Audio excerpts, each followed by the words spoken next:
Good day, New York. I, Mayor Quimby, would like to be your senator. If elected, I would use your tax dollars to put Opie and Anthony on radio stations across this great land. Syndication now. All right, here it comes. Anthony is evil, but Opie's worse than Hitler. We're off to a flying start here on the Opie and Cruel and Inhuman show. 1027 WNEW. Pissed off about our discussions about old bands. Oh, geez, very important to world peace. And this person is so pissed, he says, stop picking on has-beens. I bet that you will be doing the news like Imus 20 years from now. 66 WFAG with my big cowboy hat on. Yeah. Right. I got my bandana around my neck. Yeah. And I plug my brother's salsa now. That's what I do on the show. Yeah. It's good stuff. Yeah. It's 6:13, 13 minutes after 6 o'clock. Imus in the morning. Hey, this is a good show, huh? Yeah, you want to talk about stuff in the news, Well, Imus? shut up, McCord. Yeah, see that, jerk, hell's his name? I don't even know. Imus in the morning, 6:13 and 22 seconds. Well, let me get the paper to help you out. Baby. Moby Worm coming to get you. It's a privilege to have you in the studio, Mr. Imus, and I know. Let's use your time wisely here. So I want to see you riff a little bit on. Wait a minute, the minute hand just changed. Imus in the morning, 66 WFAG. It's 6:14. All right, whack whack. Okay. Whack whack. What do you think of the two guys that were saved from the 12-story plunge? What are they? On a building? Yeah, look on the Baby, yeah. Look on the front page.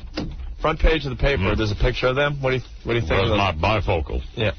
Wait a minute, I gotta tie my bandana back around my neck. My neck wrinkles went right over the paper here. I can't. It doesn't reel this in. Okay. Imus in the morning. It's not 6:15 yet. So 6:14, 22 seconds. Yeah. Go ahead. So what do you think of the guys they saved from that building yesterday? Well, you got to be a jerk to be on the outside of a building. Baby. All right, that was pretty good. I'm riffing. Okay, what do you think of the grandma in Jersey that stopped the hijackers? Dopey or old the broad. carjackers, I should say. Yeah. No. She was 81 years old, and she was 81. 81. She was getting. Wow, it could be my kid sister. And she was getting. Time to play a Billy Saul Hargis bit? No, not yet. No. You could do another. Imus in the morning. Another time check. 15. Okay, very good. Whack whack. Okay. Whack. What do you think of the grandma that was getting carjacked though? 81 years old in Jersey. She fought off this guy instead of giving up her car. Now she's a jerk. She's a jerk? No. And he's a jerk. Why? Well, that's what I do. I just say people are jerks. Imus in the morning. 66 FAG. Look, I got my cowboy hat on. Yeah, I see that. Live and work in Manhattan, and I dress like a cowboy fag. Right. Well, there's a lot of cattle. Imus in the morning, 6:15, 33 seconds. There's a lot of cattle in Midtown. Right. Where's McCord? You want to do a little riff on Kathy Lee going braless on Regis and Kathy Lee? You must have a good comment about that. See them cans on them? Yes. Yeah, I saw those. They hang like my neck wrinkles. I'm inventing the Imus in the morning neck bra. Oh, yeah? To hold my neck fat up. I see. Like big bosoms. Well, didn't you start your own promotion, kind of like a Whip 'em Out Wednesday, but you have a little... Whip out your neck fat, baby. Right, when you're on the highway? Okay. Yeah. Oh, shut up. You missed your time check. Imus in the morning, 66 FAG, yeah. 6:16. Very good. Quack, quack. Shut up. You want to riff on anything else in the news? They're all jerks. Just a bunch of morons. What about the Million Youth March? That's coming up soon. You must have something on that. Khalid Muhammad. What a jerk. Just a dope. Imus in the morning. Would you like to take some calls from your listeners? Yeah. Yeah? Yeah, put one of those phone lines down. All right. I don't know if they're going to want to talk to you. Joe, you're on Imus in the morning. Who's this? It's Don Imus. Hey, yeah. Did you hear about the 83-year-old lady? You jerk. Listen to this guy. Listen to him, McCord. What do you think about that, Imus? Yeah, baby, what? What do you think about that, Imus? My hearing aid came loose. I wasn't able to hear you, baby. Yeah, hey, Imus, how's You that sound like a hot hot wife chick, of though. yours doing? How's that hot wife of yours doing, Imus? I don't know. I haven't been able to get an erection in about 20 years. Yeah, baby. All right, Joe, thank you. I'm going to use my bandana to try to tie up my swing. See if that works. You know what it's like staring at a young hottie like my wife? Yeah. And no blood flows down there? Yeah. Yeah, pretty depressing. No wonder I'm a miserable prick. Yeah, baby. Imus in the morning, 6:18, 12 seconds. Whack, whack, whack. Baby. Would you like to talk to more of your listeners, Mr. Imus? We only have you for a few more minutes here. I think it's nap time for Don Imus. I'm a little tired. My throat hurts. I see. Kind of hard to do this. Well, there's one more question for all right, baby. Alan, you're on the air. Don Imus in the morning. WFAG. Hey, Imus, I got a question for you. Yeah. How come you're on 102 stations? Opie and Anthony still got more fans than you freaky Twinkerbell? I didn't hear what you said, but everyone's laughing, so I'll do it too. Yeah. I don't know which one of you guys does that, Imus. That is absolutely that's better than him himself. That's amazing. No, Alan. Well, it's actually Imus in the morning here in the studio. Yeah, no, Alan, you got to understand we work for the same company, and Mr. Imus likes to stop into our show every once in a while to make sure we're doing okay. Someone see my colostomy bag? Got my colostomy bag? Yeah. See that? I keep it in my hat, baby. Yeah. Here's a little pump that I store in my bandana. Pumps the, get the picture. Shut up, McCord. All right, Jim, you got a question for Imus. We only have him for a few minutes here. Yeah, are you going to get into the gay porn there with that little scarf you wear on your head? Get into. Well, I've been doing gay porn for years, baby. Imus in the morning, WFAG, time check, 6:19. How's Imus's voice holding out over there? Kind of hurts. It kind of hurts. There's a few more people that want to talk to Mr. Imus, though. Well, maybe we'll see how long Mr. Imus can talk like Mr. Imus. Maybe Mr. Imus should take or turns into Reverend Al. Maybe Mr. Imus should take a swig of his beer over there. That might help him out a little bit, okay? Baby. All right, why don't you take a sip of that beer, Mr. Imus? Steve, what's up? Imus, you old goat. Yeah, baby. Yeah, baby. You didn't appreciate Billy Saul Hargis bits that I used to do? Let me ask you a question. Imus in the morning, yeah. How in the hell did you get that young ice skating wife? What the hell did you do? A lot of cash. Is she blind? A lot of cash and dope. A lot of dope?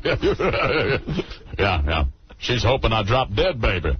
She gets the Imus compound, which consists of my my gay fag cowboy hat collection. Yeah, there's only two kinds of people that wear cowboy hats in New York, you know, right? Cowboys and fags? You know that, right? I ain't no cowboy, baby. I guess it makes you a peanut pump behind. Yeah. All right, Steve, thank you. Adios. That was a great question for Mr. Imus. Later. All right. Rich, what's up? Yeah, Rich question for Don Imus. Is there Imus there? Yeah, Imus in the morning. I want to know something. Yeah. How come Opie and Anthony are always allowed to get into ripping on you and everybody else who works for this big conglomerate, but they can't touch Stern? Oh, Howard. Well, how come the manager doesn't let him go off on Stern? But I saw Stern was stealing all your material. I've been having a gay relationship with Howard for many years now. Me and Howard go, we go both ways, boys and men. Greg, what's going on? Hey, what's up? I want to know how Imus, Mr. Imus, how did you deal with the Y19K problem? Huh? What? The Y19K problem when all the clocks turned 1900. What'd you do? Yeah, that was back at the turn of the century, right? Did you have to reboot your abacus? That's funny, baby. All right, you guys suck. All right, thank you. Thank you. Man, a lot of good questions for you, sir. You got a question for Imus? Imus in the morning, 6:22. No. Wait. 2 more seconds. Yeah, I got a question. Imus in the morning, WFAG, 6:23. I want to tell you, your salsa suck. My brother's salsa? Yeah, you suck. I'm thinking of putting my picture on the front. Just call it fag salsa. It doesn't sell. Big cowboy hat wearing fag salsa. Fag salsa, baby. Hey, Opie and Anthony, you guys suck. I gotta wear my spurs. Bye. So when I'm riding my boyfriend, I could spur him. Jay, what's up? Jay, you're on with Don Imus, You the said you keep your legend. colostomy bag under your cowboy hat. Yeah. I guess we could say you're truly a shithead.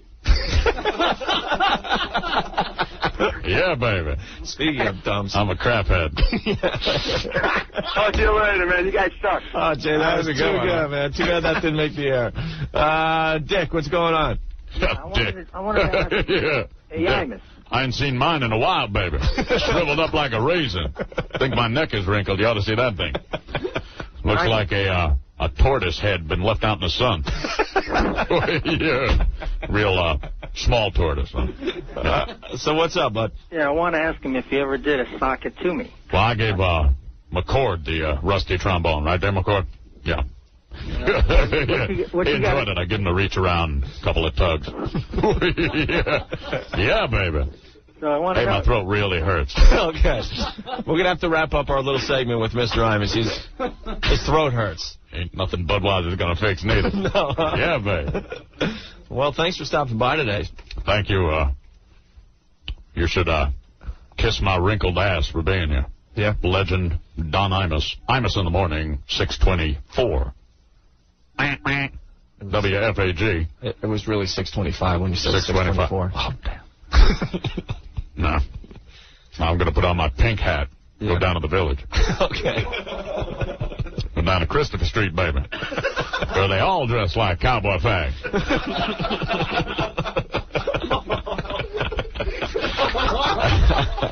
There he goes. There he goes. He's out the door. Look at him prancing. Yes. I guess we got to tell people we can't really confirm if that was the actual Don Imus. Oh, no, Opie, that was indeed Don Imus. Okay, very good.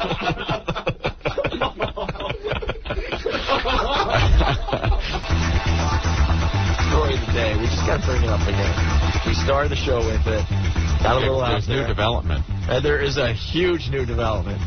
The man who died in the whale tank at SeaWorld down there in Orlando. The story goes, the guy was hiding. He waited for the park to close.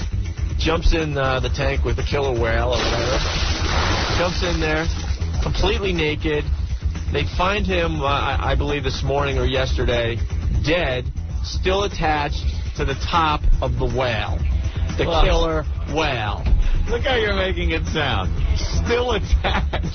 Still attached. Well, he was found, the story, laying on top of the whale. Laying on top of the whale, dead as a doorknob, For not some reason. floating on the top of the pool, Right. still attached to the killer whale. And we were just trying to figure out how. Naked, Anthony, naked. No clothes, nothing. What is How stuck? he stayed What on is the whale. stuck to the whale? Hello? I don't know how he was staying. Hello, on the Bueller? Hello? Are you saying that perhaps he was trying to pleasure himself at the whale's blowhole's expense? Well, Ant, you come up with something better. I can't figure out any other way he would have still been there by morning. If he stayed there, the park closed. Now everyone leaves the park. He figures, now's my chance. Dives in the killer whale tank. Takes his clothes off. In the morning, 7 in the morning, whenever they show up and see him, he's on top of the whale. That is a long time to be up there. Mm-hmm. So maybe something had to be fastening him to the whale. Why isn't anyone else bringing this up in the media? He was doing the blowhole. It's obvious. Well, It is. I think so. I think you're right. that's a sick F, if that's the deal. And then we figured earlier we were saying the blowhole closes up when the whale dives. Mm-hmm. So perhaps as he was having a little fun, the whale decides to descend, Right. closes the blowhole. Oh! All right. Well, there's a incredible development in this story. Yeah. The name of the whale. Yeah, this is very interesting. I'm not making this up. The name of the whale that the guy was attached to. Well, let me spell it out. Because I don't even know if we can say this on the air. You could say the whale's name. Tillikum.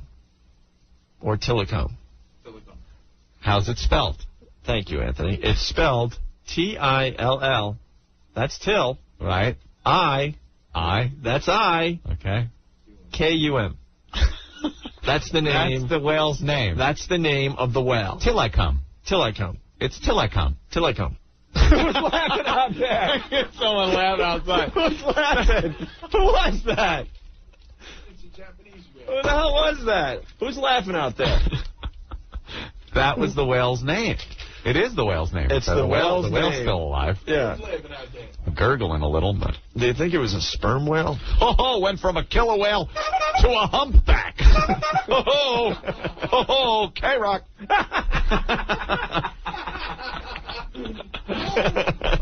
But that is a very interesting development there. Read it for yourself in the paper. Till I come. Or till I come. You got to say real fast, I guess. Tillikum. Tillikum was the name of the whale that the guy was stuck to. Yeah. You can't write stuff better than this, man. Yeah. You could try for hours. Well, the other whale, Touch a Snatch, in the next pen, was uninjured. I just want to make sure everyone knows that Touch a Snatch was fine. Okay. Can we bring Popeye in? Because Popeye has some experience with killer whales. Hey, Popeye. Yes? Than's for coming back on the show. Well, below me. Down.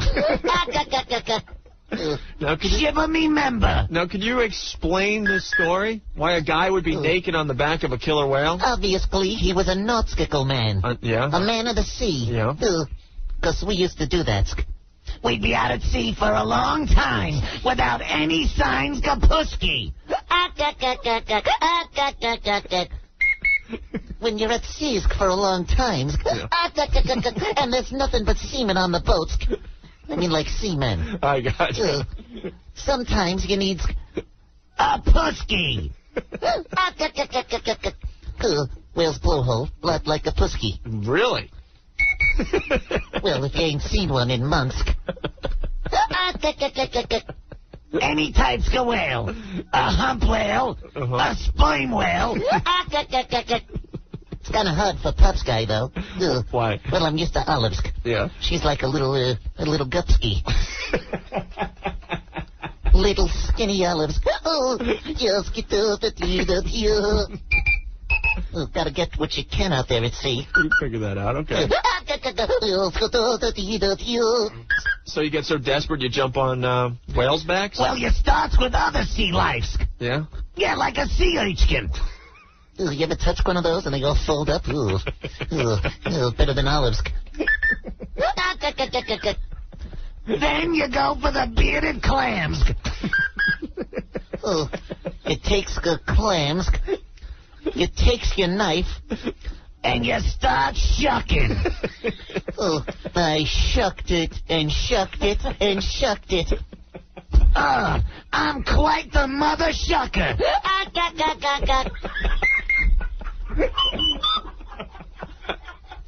You just keep shucking till you got a juicy, clammy mess in your hands. Then you use that. I was shucking everything that moved.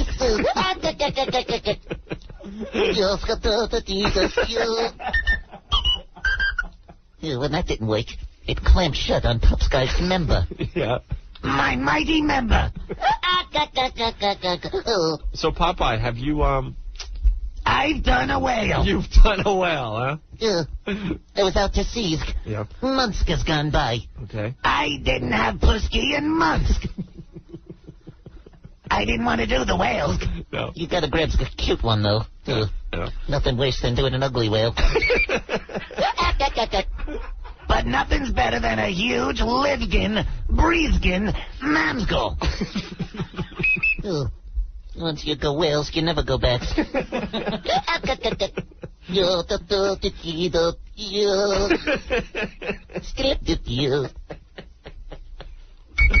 Lot different than olives. Olives is a skinsky bitch. With no titskis.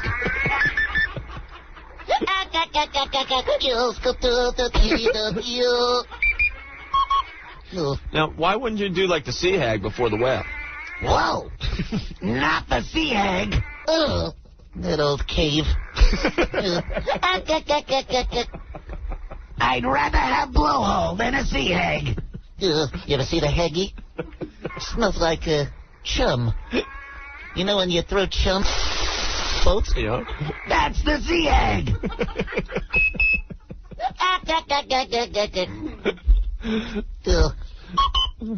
Hey, Popeye. Winsky wouldn't do her for free burgers.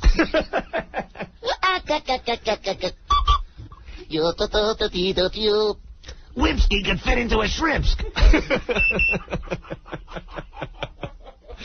You've never done sea life? No, I can't say I have. We were tentacles to testicles. Me and the octopusky. Do you get crabs from the sea life? I got a crab once. Yeah. Tight. Gotta watch the claws on your testicles.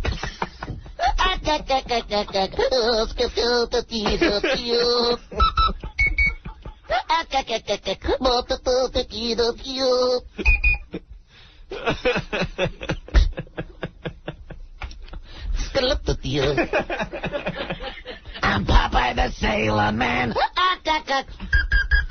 When there's nothing to nail, you should grab you a whale, says Popeye the Sailor.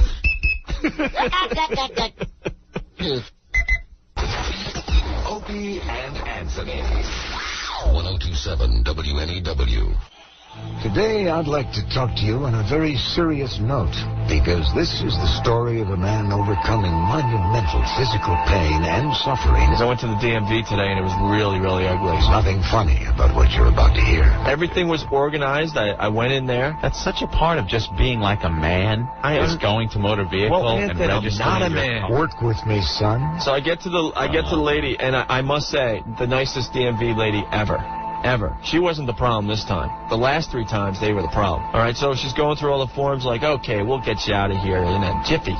Right. And she's going through all the stuff, and I'm like, all right, finally. 4th time going to DMV to get my vehicle registered. This is it. I'm finally going to have New York plates. Truth be told, today's world can be namby-pamby. All of a sudden, she says, okay, I just need a copy of the title. Is this the title? I started panicking. What to do? What to do? So I had to get the leasing company on the line. This was the last time I went to send me the power of attorney, basically saying it's okay to register the car in New York State. All right? You would think that people, when they're sending that, would send a copy of the title, knowing I'm going to need that as well, Anthony. No, you can't expect them to do that. So I don't have the title. So now I can't do it. So now I'm ready to go home, which means I'd have to go back to the DMV for the 5th time. No! So then the lady sees the panic on my face. She goes, look, can you get the leasing company to fax it over, the title? If I get a fax of it, boom, you're out of here in 2 minutes. I'm like, no problem. He realizes he's got to get it. So I go out in the hall. It's key to the story that you know I only had 70 cents in my pocket. I called the leasing company and I explained my situation. I need the title faxed over to the DMV. The lady says, I can't do that for you. You have to talk to Judy. Judy is busy with another customer. You'll have to call her back. Click, hangs up on me. No! I don't have enough money to call damn Judy. So what do? I drive all the way home. He figures, what the heck? And I call Judy and I give her a piece of my mind. I say, Judy, listen. You have to fax a copy of the title to DMV right now. Will there be a problem? She says, oh, no problem at all. Will you do it now? She goes, yes. I go, okay. I am going to leave my house for the DMV. I expect that title to be faxed when I get there. That is beautiful. All right, it gets better. So I go back to the DMV. Everyone knows now because I was there an hour before or whatever, okay? I spend 20 minutes staring at the fax machine, waiting for a copy of the title to come through. What to do? What to do? 20 minutes later, it's not coming through the fax machine, okay? He said it would not work. After 20 minutes away in the DMV, I'm like, okay, there's a problem. Now I have to make another call. I don't have any change. No. So I'm at the customer service. I explain, look, the lady was supposed to fax it 20 minutes ago. I've been staring at the fax machine. There's a problem. I need to use your phone. She goes, there's a phone in the lobby there or whatever, right? I said, no, I have 1 nickel. I can't make a call. The lady, supposedly part of customer service, goes, you'll have to talk to a supervisor. His arm arose. I go, it's a goddamn phone call. Give me your phone. Sir, you're building bridges. You're making friends. Now the real friendly teller heard me screaming at the lady, and she goes, here, and she hands me a cordless phone. I go, thank you. And then I turn to the customer service lady, and I go, was that hard to do? He got up and got one. So I call the leasing company again. I go, hi. Remember you said you would fax it in 20 minutes? I've been staring at the fax machine. Guess what? Nothing is popping out. What's the problem? Oh, I'll fax it right over. I made a copy of it. It was too light, blah, blah, blah. I'm like, will you fax it right now before I come back in here with an automatic weapon and shoot everybody? And did she? She did. She did? 15 minutes later, she sends it over. You've got moxie, and don't let anyone ever take that away from you. And then I paid my $72.50, so I wrote the check and I got out of there. Young man, do you ever look back and wonder what would have happened if you'd just given up, if you hadn't followed your dreams? Took 5 trips to DMV to get my license and my registration. And I think we've all learned a lesson from this. You've showed us that while no man is an island, one man can make a difference. And now I'm registered in New York. Pretty cool. I'd say you are very cool. A very cool cat indeed. Hello? Yeah, I thought I'd inject a little intelligence into this conversation here. That has no place on this show. I know that. Opie and Anthony. More stupidity on the way. 102.7 WNEW. Yeah, a lot of people want to know if Corky Steinbrenner will be making an appearance today to congratulate Coney on his perfect game. Here is... Oh, there you are. What's up? It's Corky Steinbrenner, everyone. Not the strong boss from the 1970s. All of a sudden, I'm a little wrinkled old man that's so sensitive I cry every 2 seconds. No. Corky Steinbrenner. Yes. I see you have your Crazy Eddie outfit on. Same outfit you've been wearing since 1977. That's how I dress. Yeah. I wear my turtleneck. My little sports jacket. You were wearing that same outfit yesterday, even though it was 100 degrees. You must have been sweating your ballies off. I was wearing this with my fine Billy Martin show. Billy, where are you, Billy? I miss you, Billy, so much. Thurman.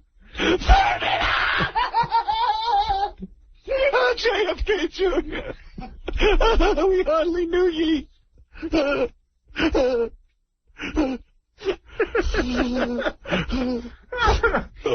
Well, was it nice to have Yogi Berra? Oh,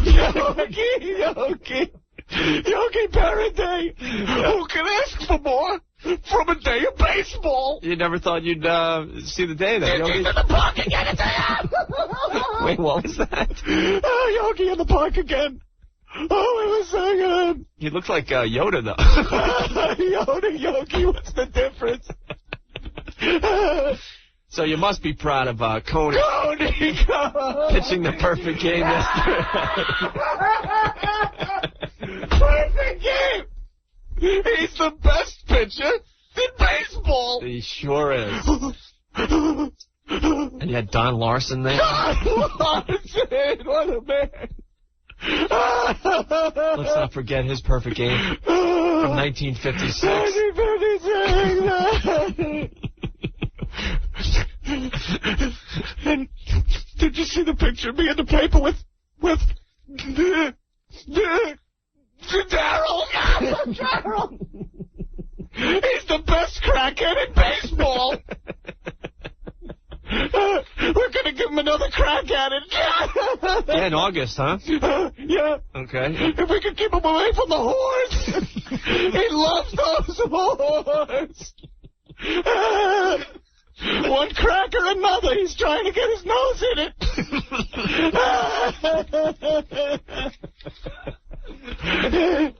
Well, let's not forget about Mattingly back in the stadium yesterday. Mattingly, he's such a good player. Pride of the Yankees, one of the best. We got Corky Steinbrenner in the stadium.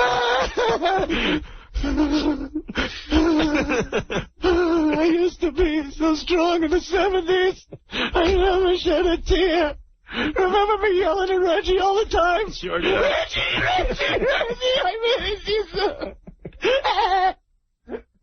Look at me now, I'm a blubbering fool. I used to be able to fire people left and right. I didn't care. Do you remember what you said in the locker room after you guys won the World Series last year? I don't know, I was crying.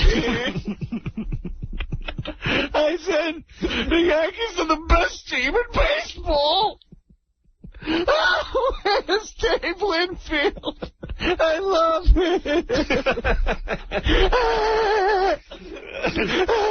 Sure you do. All right, Corky. The Bronx Bombers are the best team in baseball. I'm the boss. I can't believe how lucky I can be. Do you have any thoughts on a huge Yankee fan that passed this weekend, JFK Jr.? JFK Jr. Why did he have to fly? Why? He went just like Thurman did. And Randy Rhoads. My favorite guitar players. Why? Leave the flying to professionals. You don't see me flying, do you? Still can forget Stevie Ray in the helicopter. And Jim Croce. Leonard Skinner. Why? Don't forget Buddy Holly. Buddy Holly. Hey, Giuliani, I need a new stadium, please. Can I have a new stadium, please, Mayor? I need a Kleenex. All right, Corky.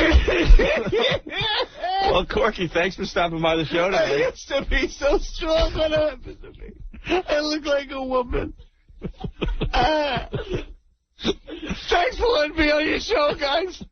You are by far the two biggest assholes in radio. Corky Steinbrenner, everyone. Opie and Anthony's 1027 WNEW. Muhammad Ali's going to speak. Float like a cinder block and sting like foam rubber. Yeah. I want another fight with Smoldering Joe Frazier. Yeah. The Thriller and vanilla and chocolate. What? Too many. I did too many of those Decon Foregone commercials.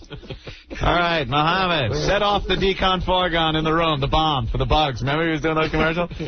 Oh, Decon Foregone. Knocks them down. Knocks out the bugs. No, you didn't get it right. Set off another one. Decon Foregone. Bug be running out.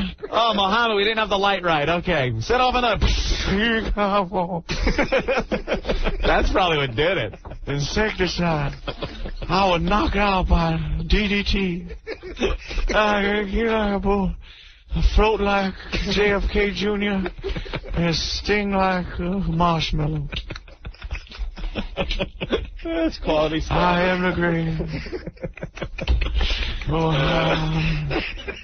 Opie, you're a sick ass man. Anthony, you're not a jackass. You're obviously a stud. The Opie and Anthony Show. It makes me sick. 1027 WNEW. This is FM Talk, the 1027 Talk you can't ignore. It's Opie and Anthony. Hey, if you want in on our stupid radio show, give us a call, 212-757-1027. It's filled with a bunch of nonsense, this radio show. Of course. But we like it. Nonsense is good. I hope you do, too. Our first female, Amy. Hello. We like putting the women right on the radio, so... okay, well, good to know. Please, no waiting. Yeah, no waiting for the ladies, because most of you guys are scared of us. No. All right, Amy, what do you have for the show today? This was bad. I was in high school, and I was a freshman, and, working on being popular, all the games you play in high school. And I come home one day, and my mom's like, oh, listen, this is really sad. I ran into Mrs. So-and-so at the supermarket, and, her son doesn't have a date to the senior prom. So I told her to just tell him to have you go with him. And it will be great. He's a really nice guy. Well, he's like the dorkiest guy in the entire high school. I'm your like, mom you got you can't your do prom this. date. I'm like, you can't do this, Mom. I'm a freshman. I don't even want to go to the senior prom. I can't do this. You know, like, this could ruin my social career. She's like, no, you got to do this. This is awful. My mom used to try to set me up with the bank tellers at her bank. Oh, that's cute. And that was nice. And it was mom's trying to say, you know what's weird about moms? What they think is cute and what you think is cute is two different things. Yeah. Oh, there's this lovely, cute little girl at the bank, and I think you guys would be perfect together. So you finally go in with her, you know? Because she can make small talk with your like, mom. Yeah. She can make small talk with my mom, so I should be dating her. Yeah. It's like, Well, Mom, my I'm looking for something more in a hose bag at this time of my life. Yeah. My mom was just known for that. She worked all the time, so she was like, you know, always trying to do extra things to like help you out socially. She packed my sister's lunch, and my sister comes home crying from school. She was sent home. She went to Catholic school. My mom had packed her lunch, and you know how you would wrap up sodas in tinfoil? Yeah. She wrapped up a can of beer by accident. My sister got sent home from school. Rock. Yeah, that's a cool mom. It's like peanut butter and jelly and bud. I never had the cool lunch. No. I was always the guy trying to upgrade my lunch with my pals. Really? Oh, yeah. I never wanted to do that because I was skeeved out by anyone else's, like, mom's hands touching the food. Then it was, you want to trade this sandwich? I'm like, your skeevy mom's hands all over this thing? I get like a bruised apple for snack, and my buds would have like homemade chocolate chip cookies or homemade brownies. I'm like, come on, man. Trade. And I know the horror you went through with the school lunch, dude. But, especially with the bag. I never wanted the brown bag. I never wanted the little brown bag. I wanted a lunchbox. And every year, damn it, I got a lunchbox. I had my Lost in Space lunchbox. You know, one of my brothers should call up. With the thermos, but I remember... Because you're hitting a real soft spot in my family. You should just hear what Opie had to go to school with for his lunch. The bags... We were so poor. You're poor, Opie. We were so poor. I'll tell you the story. Yeah, like Anthony said, everyone. Think how embarrassing this is. It's the Big King Cullen bag. I'll tell the story, you ass. The Big King Cullen bag. If my brother calls it. That's great. How embarrassing. He would be suicidal to tell the story on the air. But basically, like Ann said, you know, all your friends had the cool lunch boxes, maybe like, I don't know, the Brady Bunch, lunchbox or the Scooby-Doo lunchbox. Yeah, open it up. You got your little thermos in there for your little fruit cup or something. Right. And your drink and your sandwich all nice and wrapped. Sure. And then if you didn't have the lunchbox or you didn't want one, you could go to the store and buy the little lunch bag. No, I'll explain. The lunchbox were given to the kids whose moms really cared. Okay? Right. Then you had the kids that came in, like you said, with the small brown lunch bag. You could go to this store and buy a big stack of those. Right. Mm-hmm. Oh, no, it cost too much money to get the small brown paper bags for my lunch. See, we were so poor. Like Rick guessed about 2 minutes ago, my goddamn lunch, a lousy peanut butter and jelly sandwich and a bruised apple were... That's it? It was just like two little things? We're in a huge Walbaum's paper bag. The one they pack the groceries in. And then what was your carrying style? Would you carry the whole thing or roll it? So it's just like the big bottom of the bag and this huge rolled up? It gets worse. It gets worse. We brought the bags home after lunch. But you had to fold them up and bring them home. Oh, that's pretty bad, man. So we could put the book covers on our textbooks. You made them out of the paper bags. Yeah, so like my science textbook had a big, huge Walbaum's on the front, while my friends had the cool Star Trek book covers. So they were dual purpose, Anthony. They were used to carry my lousy sandwich and bruised apple to school, and then we had to bring them home so we could make book covers. Did it have your name written on it, too?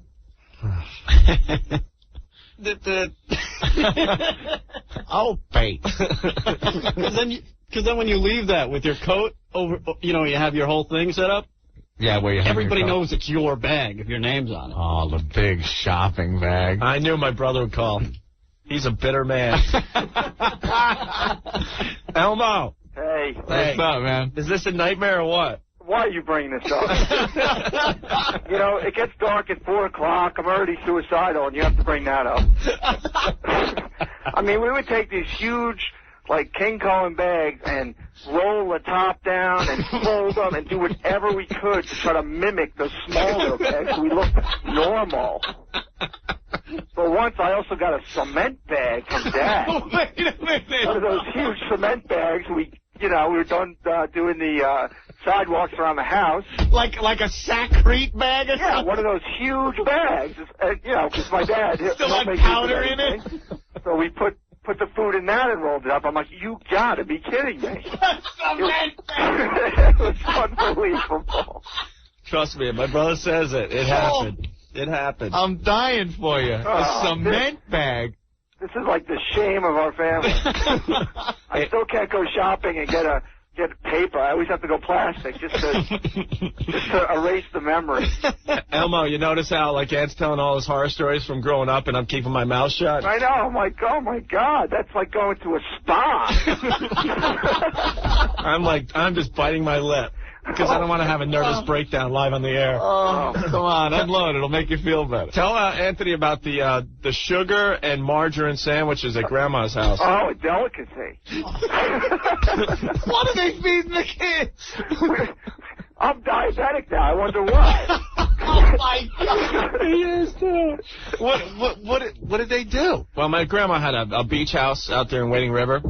And that sounds pretty fancy. No, it was It was a nice. It was great. It was a great little house. Great. And I don't know. She had about 40 grandkids, Elms? At least. So she would just break out a loaf of Wonder Bread, just on the table, quick margarine, all the way down. She'd bake like 20 sandwiches at a time, and then just pour sugar on the and butter. give it to kids. And give it to us. And give it to kids. Yeah. Like they weren't wired enough. And then we bounce around. Bing, bing, bing. And we go outside to get fried by the sun because we didn't wear sunscreen. Wait a minute, they wouldn't put sunscreen on you? I'll tell the whole story, man. Come on. Kids on crank getting burned. Yeah. Everything you say. All right, number one, we go swimming in the ocean without any kind of supervision when we're like 3. We'd have no suntan lotion. We'd be eating sugar. I mean, it was just paradise. And then we would be so burnt from the sun that we couldn't move, right? Right. And what did we have to sleep in at night? The army blankets with the sand. It was like reclining on sandpaper. Those old army blankets, the real rough ones. Yeah, those dark green blankets. And we used to make tents out of them. And we're talking, we were so sunburned, like our eyelids were red, and like our underarms were red. Right? We'd have to sleep on top of sand. And then we'd have to sleep in these army cots with an army blanket. We might as well have been sleeping, on insulation. Because it was the same feeling between the army blanket and the sand that happened to be there from the last person that slept in the army cot. And if it wasn't sand, then it was full of sugar, which has the same effect. Oh, my God, that's some upbringing. It was great, yeah. Oh, geez. It was great. All I wanted was like the lousy little brown lunch bag. Little sandwich. Mm-hmm. I know. I'd practically have to stick people up, not for the lunch money, but for their lunch bag. Give me the bag. The last thing you wanted to do going to school was look different. Exactly. Swear to God, you just wanted to conform, fit in, so no one would give you crap. Because the second you try to do something different, you're marked an outcast. Oh, it's ridiculous. And if you're the big lunch bag guy, people calling you the big lunch bag guy. The cement lunch bag guy's even worse. That's the truth. But in the winter, I wouldn't wear my jacket because I'd use it to camouflage the huge lunch bag.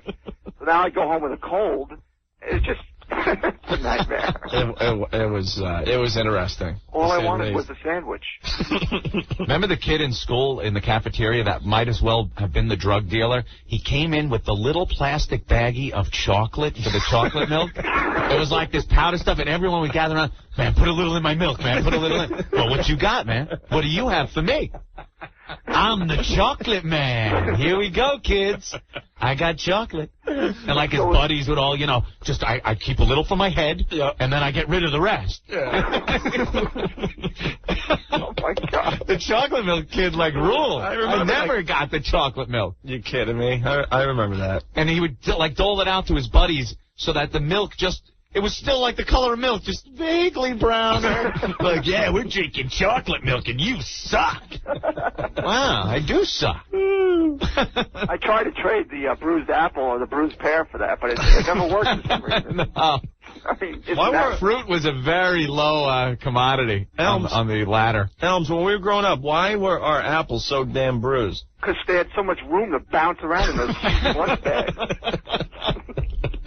All right, All right, I'm going to go slit my wrist now. Train wreck radio. What's that, a train?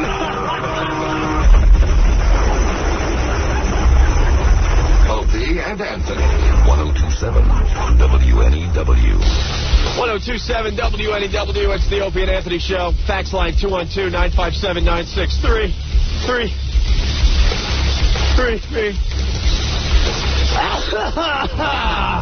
Oh, dude, man, god damn. Hope I didn't get any on you. That came off the board, too. Why you think I'm sneezing? Yeah, but do they ever dust this thing? Who's got to use that mic? Jeez. You got like the cancer victim mic over there. What? I don't know what the freaking morning guy has, but you talk into the same mic he does every day. The chick sprays it, though. Yeah. After her show. Fax line 212-957-9639. And we got some Alan Greenspan audio. Oh, my God. It's hilarious. He's funny. He's like the Wizard of Oz, this guy. Alan Greenspan, of course, the most important person in America. Yeah. Kids, don't be fooled. Don't think like the President of the United States is the most important man in America. No, I don't even think he's in the top 10 anymore. He's just a figurehead. He is totally a figurehead, like not even the Queen of England, like the King of England. Just useless. Alan Greenspan, when he talks, the economy works or doesn't work. Right. The market goes up or down. Right. If you know anything about Alan Greenspan, I mean, everyone on Wall Street, they listen to what he says. He's in charge of interest rates and things like that, And then the whole economy shifts just because of what he says. It's a delicate balance. He's like the guy who's spinning plates on sticks. And sometimes you got to, leave one stick alone for a while and spin the ones on the other stick. And then you're like, oh, no, the sticks on my feet are slowing down. Right. All right, I won't pay as much attention to the sticks on my shoulder, and I'll spin these plates on my foot. So it's a delicate balancing act of raising and lowering interest rates and determining inflation and unemployment and all kinds. It's a big stew of financial crap that he stirs around. Can I tell you something? That magic trick with the plates and stuff always stresses me out when I have to watch it at home. Oh, look, it's slowing down on his foot. Oh, my God, will it get there in time? It freaks me out. I saw a guy set a record of spinning basketballs on his body, and he had, the things on his kneecaps and his feet and his fingers and his head, his nose, chin, everywhere. And he's spinning. He starts the first one, and he's got all right, he's got 35 to go. And I'm looking at that first one going, oh, geez, it's wobbling. Oh, it's wobbling. It's got to fall off. Like we need more stress in our life. We can't just, enjoy. I know. I feel stressed out. You're absolutely right. The spinning plate guy. He's spinning plates. We can't enjoy it. Used to watch, Merv. Right. Hey, it's the spinning plate guy on Merv. This is great entertainment. But Alan Greenspan is like that. Yeah, so he talks, and he never says anything that anyone can really understand. It's hard to decipher what Alan Greenspan says. Thank God. It's kind of like World War II where we're trying to decipher the codes. Yeah, I have the Enigma code. Right. It's like some kind of a code that he talks in that we can't quite understand. But the people that run things, I think, understand. And he talks, and the market reacts. I think we, as a country, should keep this guy very, very happy. Just send him hookers every day, whatever it takes. Hookers for Alan Greenspan. He should have been getting Hummers in the Oval Office. Is he married? Does anyone know he is married? Could you imagine if he has a bad morning with his wife? Oh, he could wreck the entire world economy. Oh, my God. Could you imagine that? Alan! Right. What are you doing with your underwear on the floor? Shut up, you bitch! I'm going to raise interest rates a full point. Market will plummet, you sons of bitches. Damn, can't stand this. So we got audio of Alan Greenspan. Try to figure out what he's saying. The whole economy is influenced by what he is saying today, okay? Yeah. Listen to this. Our challenge in monetary policy is to foster as best we can the financial conditions that will allow this economic expansion and technological revolution to continue as long and as vigorously as possible. Yeah. Yes. Yes, Alan, we're listening. What are you saying? We're gonna what? What should I do then? You know what he's like? You ever watch those shows where there's like this all-knowing, all-powerful being, and the poor little human guy or the poor just regular guy asks him, what do I do? Or when should I fire at the monster? What should I do? And they go, you'll know when the time comes. Yeah. And you go, oh, no. Could you just tell me? When the time is right, you will know. It's like, help me out, will you? It's like, oh, could you just give me a time, a roundabout ballpark? Throw me a bone, will you? Mr. All-Knowing Guy. All right, so Alan Greenspan spoke. We have another clip. Try to decipher what he's saying here. Experience has demonstrated that an essential ingredient in this prosperity and an ingredient for which the central bank has ultimate responsibility over the long run is low and stable inflation. What? You will know more when the sun and moon are one. Right. When the cows wag their tails and the dogs sleep with the cats. What? Every word was perfectly picked. You notice that? Yeah, every he's got word. to. Carefully. He has to, because if he says the wrong thing, or if it's even interpreted as the wrong thing, the economy will suffer.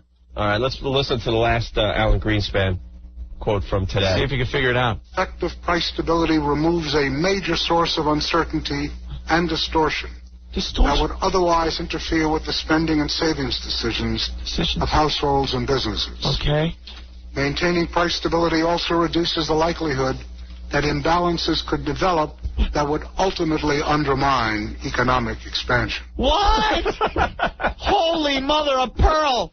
I feel like I'm in advanced trigonometry again, and the professor's doing the problem on the board, like, okay, you start, and you're like, okay, I follow that. By the end, you're like freaking out, like, oh, I lost you somewhere. Oh, no. I don't understand a word he's saying. You're just sitting there. I remember that with the teacher. And then you just would heat up inside and get all, like, hot, like, oh, no. I had him the first few words, and I lost them somewhere, and I haven't gotten them back. I'm going to fail. I'm going to fail. I haven't understood a word he said in 10 minutes. He's right, and I ain't catching this. But you start concentrating. It's like, okay, I got it. You get the first few, maybe the first line of the problem. 20 lines into the problem, you're just, like, sweating, and you're heating up, and you're just like, oh, no. Oh, no. Alan, should I buy or sell? What should I do right now? Let's go to Brian. Brian, you're next on WNEW. Hey, what's up, guys? This guy's reminding me of the Darth Vader bits you guys used to do. Oh, our old boss. Yeah, he's like the Darth Vader of the economy or something. Hey, boss, when are we going to do an appearance next? Could you, tell us when our next appearance is? I am Darth Vader. The appearances will come when the time is right. We must first move the Death Star into proper position. Then the appearance will be based on the military might of the planet we are surrounding. But Darth Vader, we just want to, go out with Budweiser and have some party with our friends. Darth Vader? Yes. Are you going to be raising interest rates in the near future? That will be determined at a later date, based upon, which way I tie my shoelaces. Yes, Obi-Wan Kenobi. I am the master. I don't know. Maybe I'll raise interest rates. Let me flip this coin. Darth Vader. Yeah, Greenspan is like him. Vinny! Hello. Vinny actually knows what Alan Greenspan's trying to say today. All right. Go ahead, Vinny. It's real simple. This guy's like a retard, first of all. He's like 90 years old. Last time he talked, the gas was 80 cents a gallon. All he talked about was when he talked about prices being important. Yeah. Well, that's all he's talking about is inflation. That if prices don't rise, the economy stays the way it is. Well, Vinny's the brainy kid in the front row. We don't like you, Vinny. You're with the AV squad, aren't you? You know where to put the paperclip when the film starts jumping. I never knew. Where did the AV kid used to put the eraser on the pencil when the film went... And he made it straight and right out, and I was jealous of that, because I never knew where to put it. Opie, Anthony. 1027 WNEW. I'll do this one for all the animal lovers since they like gerbil so much. Uh-oh. It's a sing-along, too, so everybody feel free to join in. A little bumps and balls. When the game of life makes you feel like quitting, it helps a lot if you kill a kitten. Mark my words, 'cause from where I'm sitting, you can't go wrong if you kill a kitten. Look at those balls.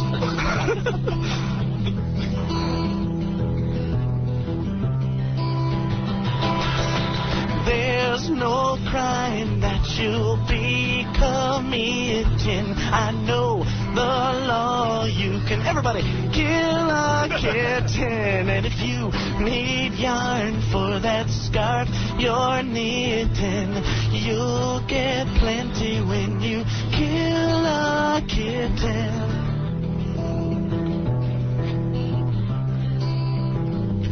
Feed it turpentine or break its spine. Crush it with your shoe as long as you kill a kitten. Kill a kitten. Listen up. If the one you love isn't quite as smitten, she'll like you better when you kill a kitten. And I'll quote the Bible, 'cause that's where it's written. If he loveth Jesus, he must kill a kitten.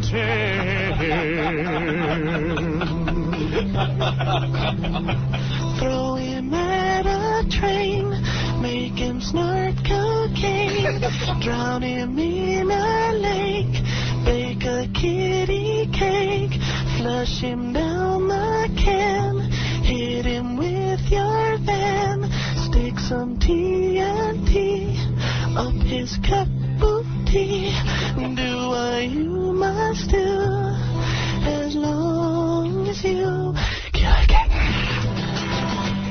Kill a kitten. Wow. Kill a kitten. You got to kill a kitten. All right.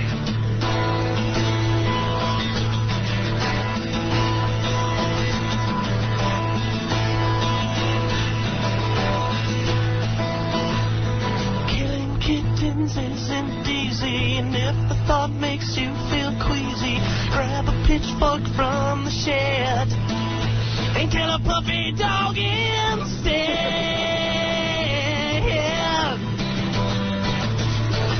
Kill a kitten, you got to kill a kitten, a little furry kitten, you got to kill a kitten, you kill a mother, got to kill a son of, kill a little, you better kill him in a, to 8675309.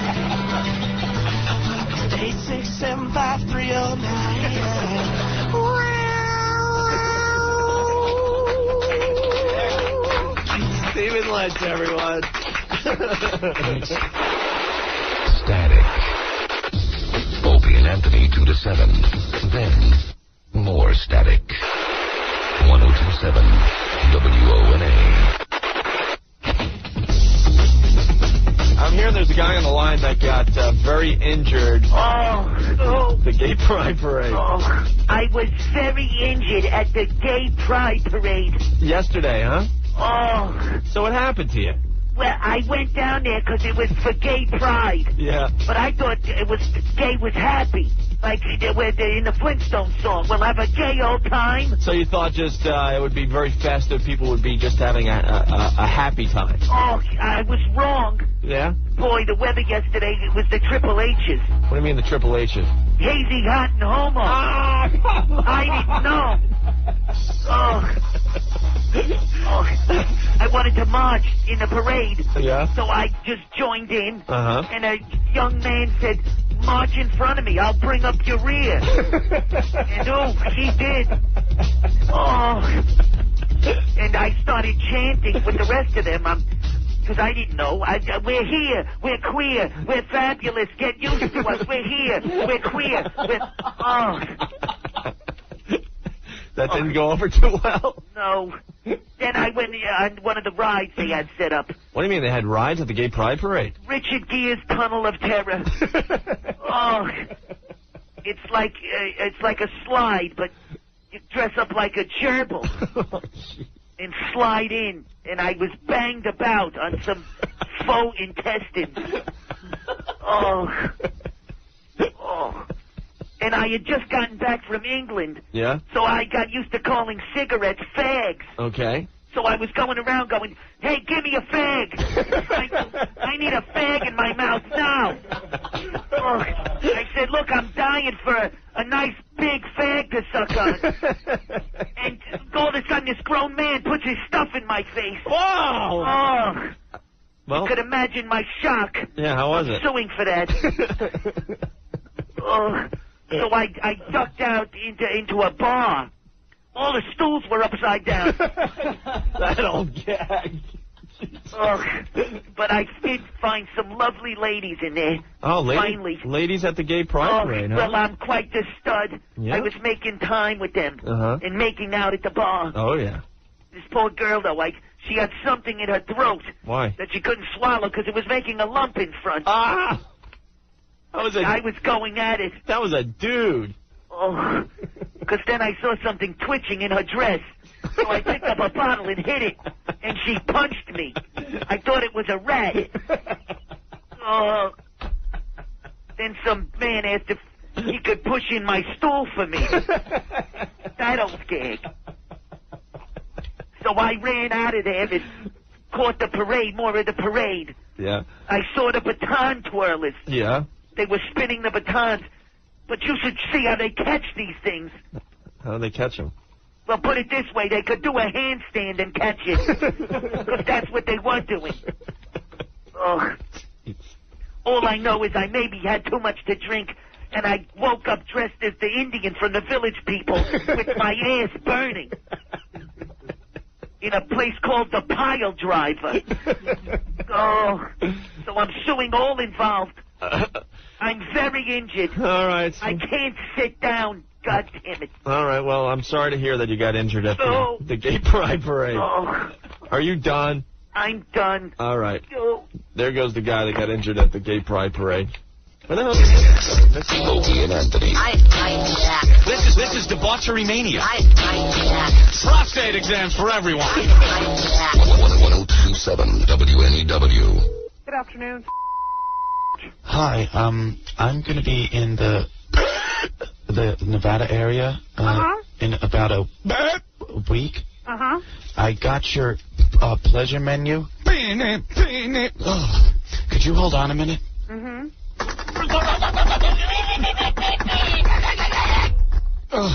I'm sorry. I have Tourette syndrome, which makes it hard to communicate. Oh, no problem. Okay. You need prices, hon?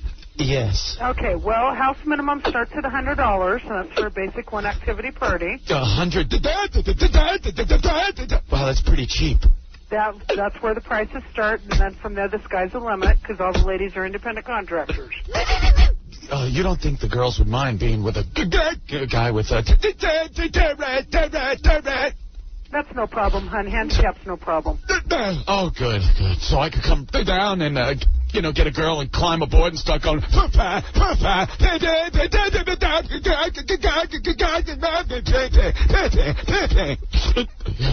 Well, you have to come in and discuss that with the lady. Okay. So for $100, could I put my head between her? Could I do that? Yeah, I'm not allowed to discuss that on the phone. You have to discuss that with the lady, okay? I just want to warn you that when I get in the room and things get hot and heavy, I can get a little wild, you know, when I get...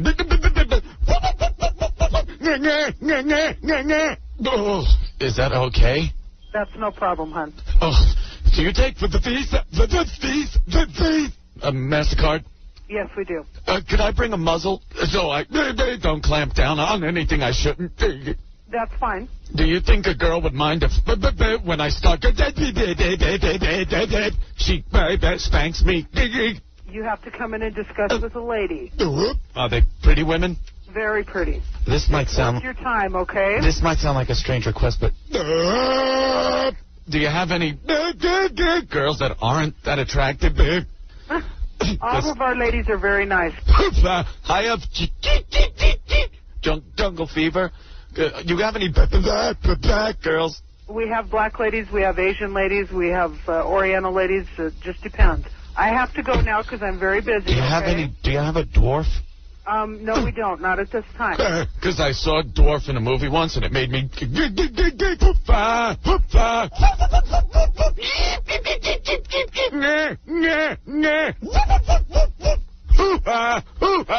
Goodbye, okay? But wait a minute. Well, you guys are both stupid. You're like a black eye for all mankind. I don't think they're very nice people. The only way I could actually think they were funny was to be on heroin. Opie and Anthony. You know, I just like want to throw up. Feel the love. 1027 WNEW. It is Opie and Anthony. Hello, how are you guys?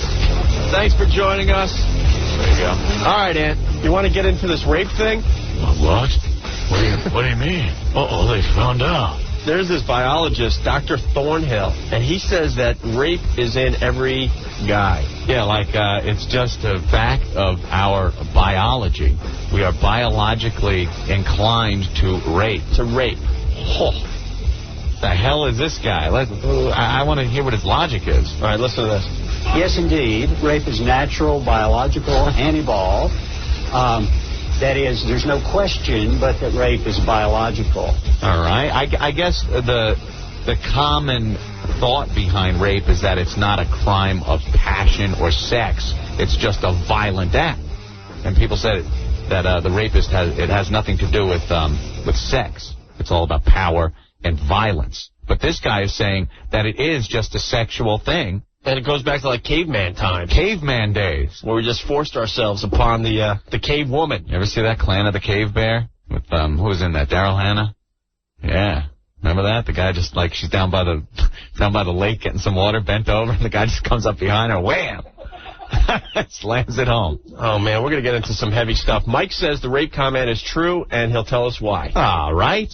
Mike, what's your logic? Okay, I'm actually a third-year psych major at Hofstra University, and I'm going to tell you, the ego actually wants to suppress rape only because of the superego. We get punished. But internally, we technically want to rape when we're... What?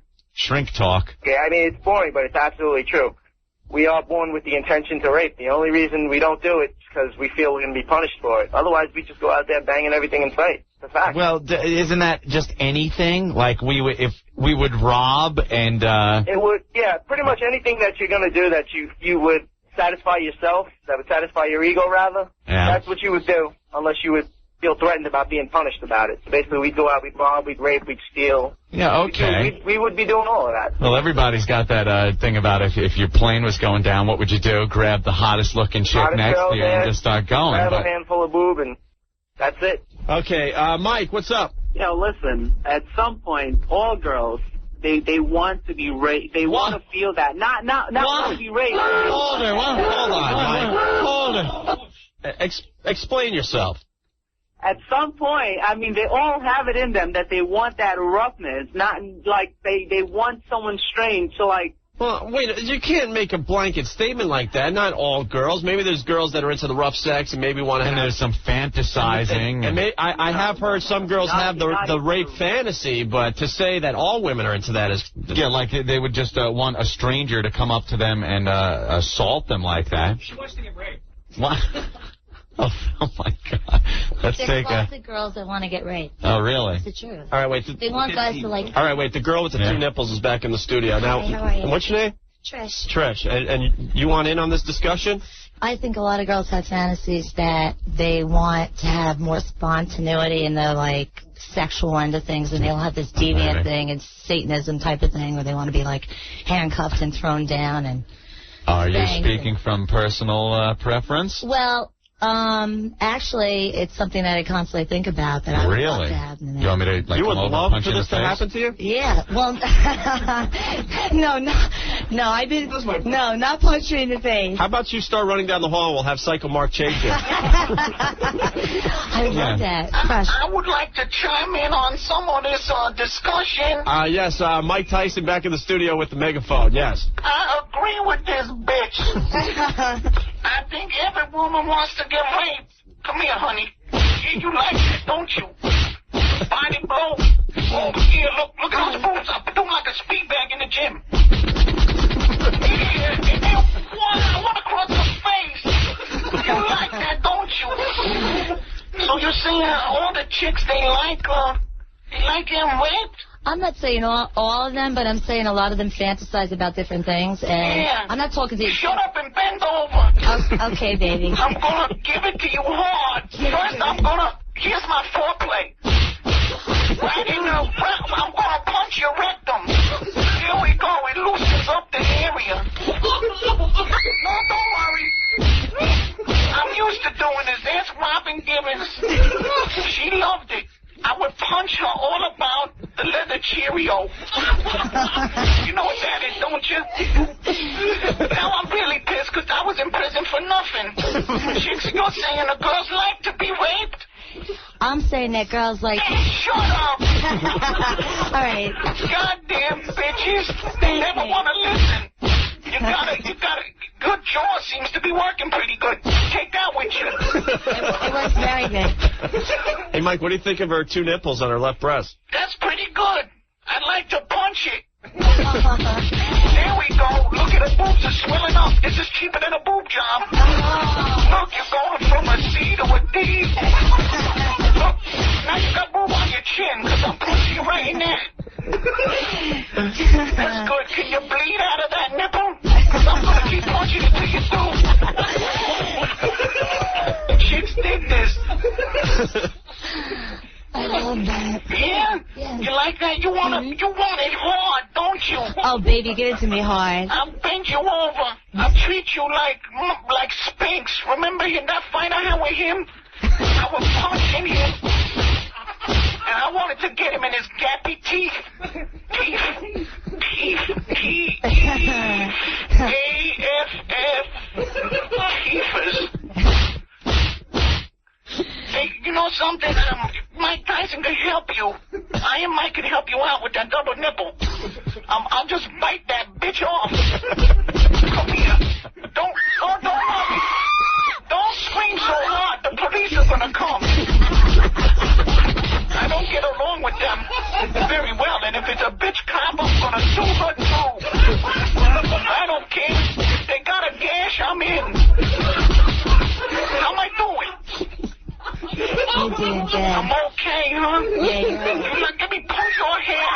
Oh, you like that, don't you? I love that. You're not too lubed up. I think you need a few more body blows.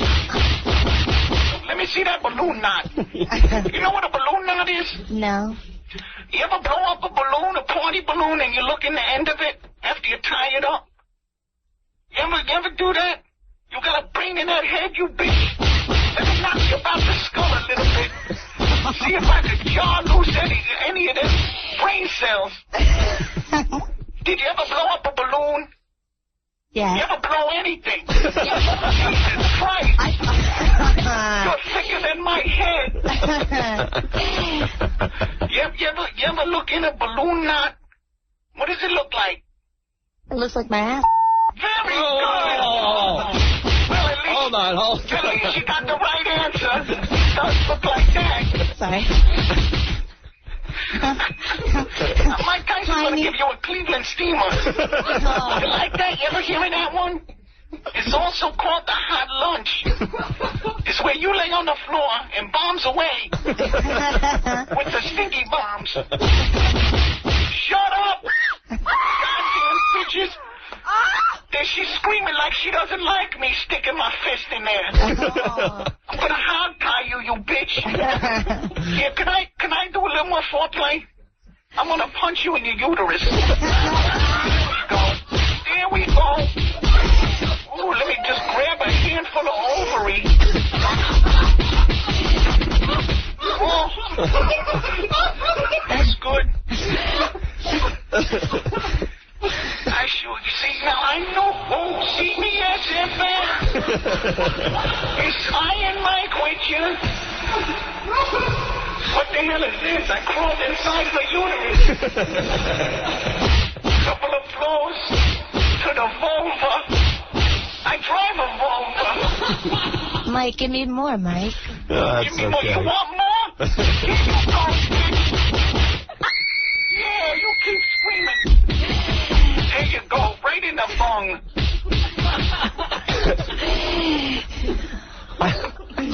Let's go. Went to prison for nothing. Courtney, what's going on? Yeah, hi. I'm a psychologist also, and I wanted to know that if they were saying from the evolutionary standpoint that they like to rape. I don't know nothing about evolution. I ain't reached that yet. That's like puberty for me. I ain't gone through it. What else also? Didn't the cavemen also kill each other to eat food? I mean, come on, that's ridiculous. You saw that fight where I bite the ear off. I'm still doing that. You need to tell that guy to put himself into a jail and have him be raped. Yeah, by me, Mike Tyson. Exactly. Iron Mike loves it. Iron Mike could give him a good one, too. I had a couple of boys that were in prison I would call queens of the weight room prom. It was great. I'd dress them all up. They would toss my salad. A lot of controversy on the show today. Trish saying that a lot of girls want to be raped today. I'm not talking so I agree wholeheartedly. And it's easier to rape them after you do this to them a few times. Shut up! You came to my hotel room. You wanted it. You looked at me. You wanted it. You were running down the street screaming. You wanted it. Marcy, what's going on? Yeah, I just want to know how old Trisha is. 28. And what's your education, dear? What's my education? Yeah, do you have an education? Yeah, I went to college for 2 years. Really? Well, spontaneity is not a word. Yes, it is. No, it's not, Mike. Spontaneity. Trisha, if you know anybody that has been raped in the past, it was not a real pleasant experience. It certainly does not turn people on. And I really think you're a big bimbo. You ain't been raped by Iron Mike. Shut up, you whore. Wait a minute. Can I tell you something? I'm not talking technically as far as like getting attacked and raped and bruised and beaten up. I'm talking about.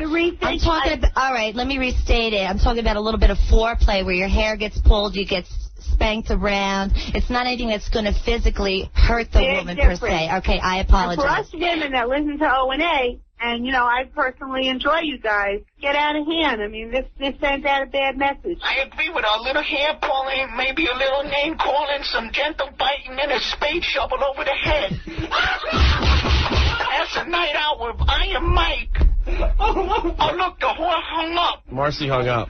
Well, it's a sick statement by this biologist. Let's play that again. Yes, indeed. Rape is natural, biological, and evolved.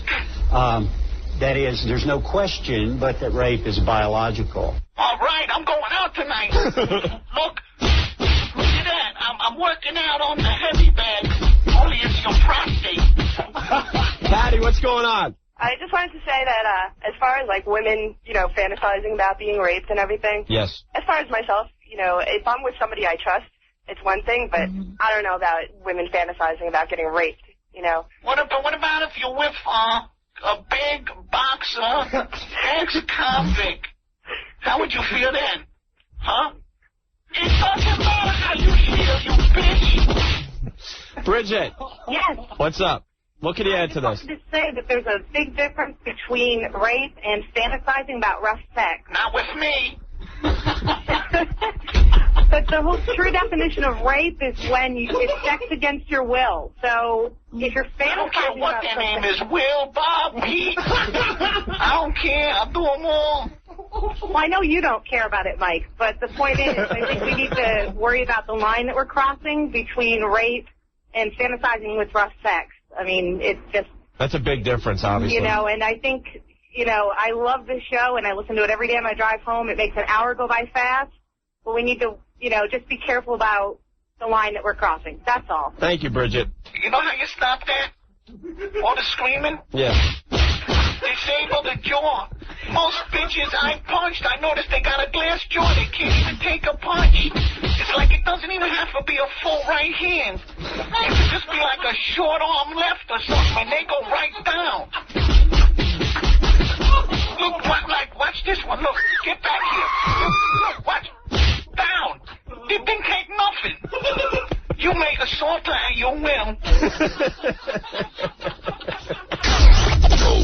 I'm all for violence sometimes. Hey, you guys are a bunch of pussies. God, I want to punch you in the face. That'll leave a bruise. 1027 WNEW. I want minorities. Not enough minorities on my show. Who wants to be a millionaire?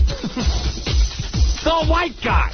Gelman, bring me some spear chuckers. Come on, you can't say that, Regis.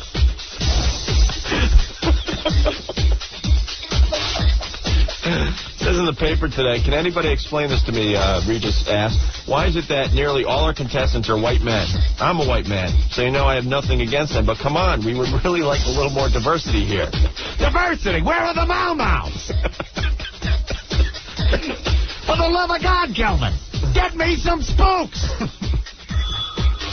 They've had over 100 contestants so far. There has not been one African-American playing for the money in the hot seat. Really? We've had one Hispanic and just 11 women.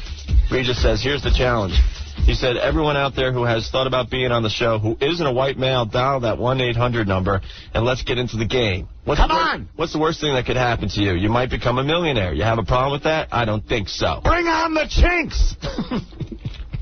Gelman, Kathy Lee, get me some chinks! Where are the wetbacks? They make their way across the border. Make your way to the hot seat. You could win $1 million. I want homos, Gelman. Where are the slopes? Come on, you can't say that.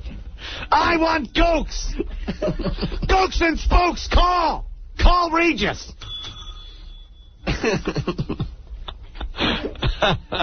Oh, my God. So Regis looking for some minorities on. Who wants to be a millionaire? Is that your final answer, you spade? I can't believe it, Gelman. He wants minorities, I guess. Yes. I want minorities. Yes, he does. Where are the dotheads? Get out of your 7-Elevens and into the hot seat. I want Jaimes, gooks, chinks, spades, spear chuckers. Bring them all. Anyway. Eskimos, homos, Mexicans, wetbacks, I don't care. Get me something other than whitey in the hot seat, Gelman. Where are the homos, the lesbos, the slopes? I want a dyke, Gelman. Bring on the kid touchers.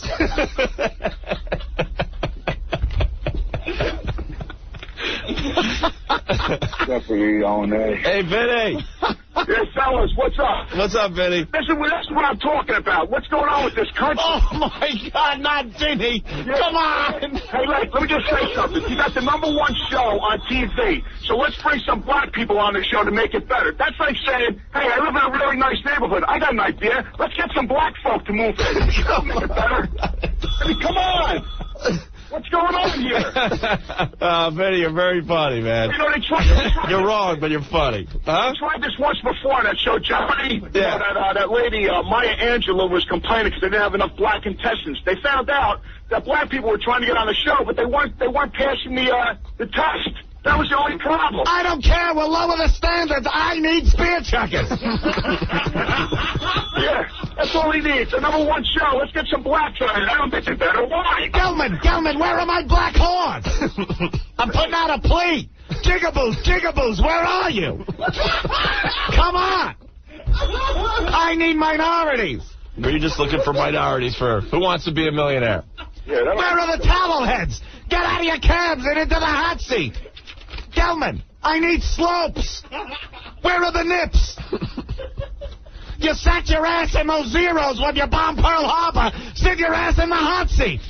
Maybe we should rename the show Who Wants Food Stamps? Oh, my God. Come on, Gelman. Get me some darkies. That's just wrong. Why do they have to kiss black ass constantly? What is the I'll kiss them. Just put them in the hot seat. Regis, why? Why do you got to do it? I don't understand. We got all the whites watching. We need higher ratings. I need some colored. You know, you ever got at Thanksgiving? Are you listening to me? Yeah, I'm here. At Thanksgiving, you eat breast meat all the time. Occasionally, you want some dark meat. That's where Regis stands. I look at that Kathy Lee white bread all day. I need black hoes. Aborigines. I don't care. Come on, into the hot seat. Who wants to be a millionaire? So Regis, the darker, the better. You want the minorities on Who Wants to Be a Millionaire, right? Arabs, retards, I don't care. I want a mongoloid. Preferably a jigaboo mongoloid. All right, listen, Regis, I got to cut you off because Jay Mohr is on the line. Jay Mohr? Yeah. Let's check in with Jay Mohr. Jay! Hey, if you want minorities on the show, put on the half-breed. He's two minorities. Put the Rock on. A big fat Samoan with man boobs. The guy who'll eat the chair he's sitting on. Put the Rock, Gelman. Come on. See the Rock. Who wants food stamps? Show me your green card.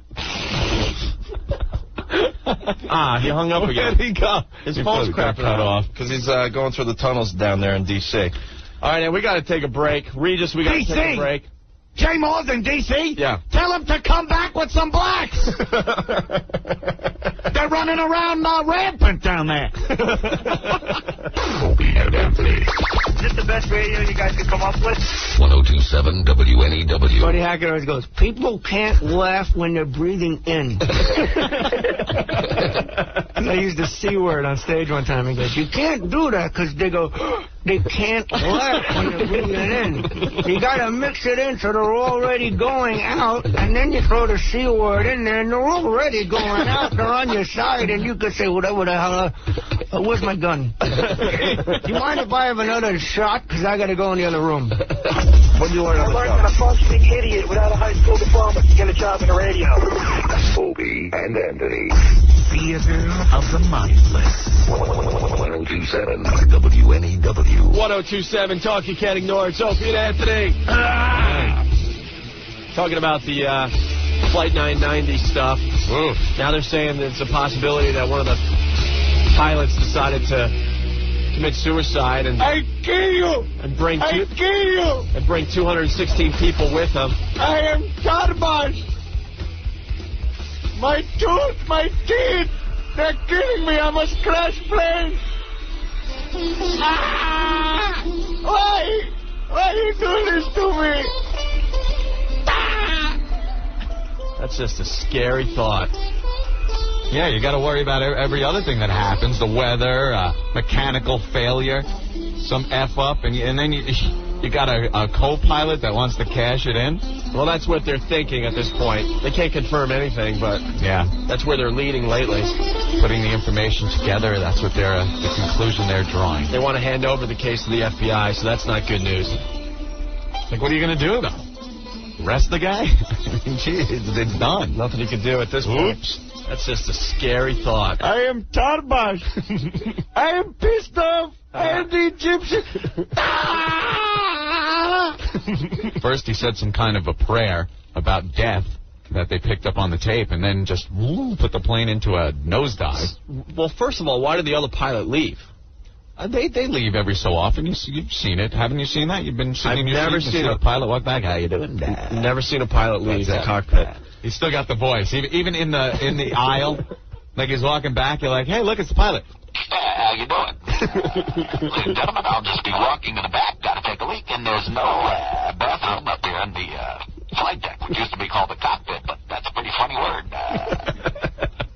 Please don't look to the rear of the aircraft. I'll be taking a leak, and the co-pilot's up there with his Thorazine. Look at him.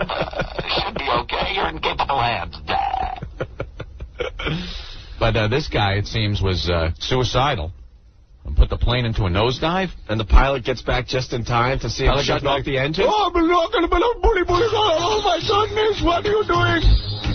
And then he gets that great. And then he tries to recover, pulls back on the stick. But I guess it was too late. And then someone shut the engines off. That's a good thing to do, I guess. Who knows? They say this plane approached the speed of sound before it busted up and crashed. And now they're saying it could be because the co-pilot was suicidal. If you're suicidal, please, find a rock, go behind it, and blow your brains out or something. Don't take out other people, you selfish bastards. That is selfish. Selfish.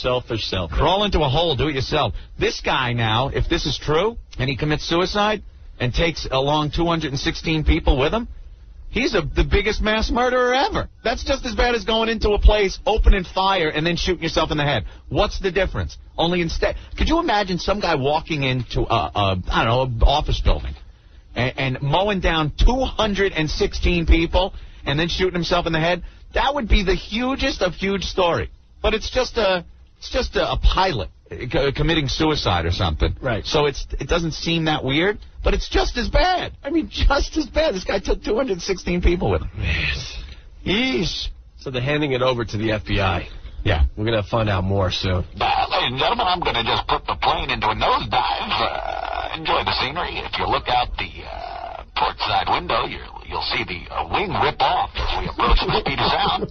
Should be pretty exciting for the kids. If they want to look out the other side, the engine just ripped right off. It's flaming. That's it. Well, if you can't see up front, your windows are probably blocked by the fuselage skin that's peeling back like a banana peel. Very exciting sight to see. Look at the water. It's coming up pretty quickly. Get your prayers out of the way. Anything else? Maybe you want to jot down a quick note because we're all going to die. Thank you for flying Egypt Air. Those guys are always under control. Doesn't matter what. Doesn't matter what. I was laughing. I was watching some dopey movie, that movie about the sharks and stuff that came out. Deep Blue Sea. Deep Blue Sea, sure. And it was the stereotypical chopper pilot. Chopper pilots, I mean, they're even better than the regular pilots, than airline pilots, because they are constantly just cool. Right. No problem. Right. There is a hurricane that they have to evac people off of this offshore laboratory.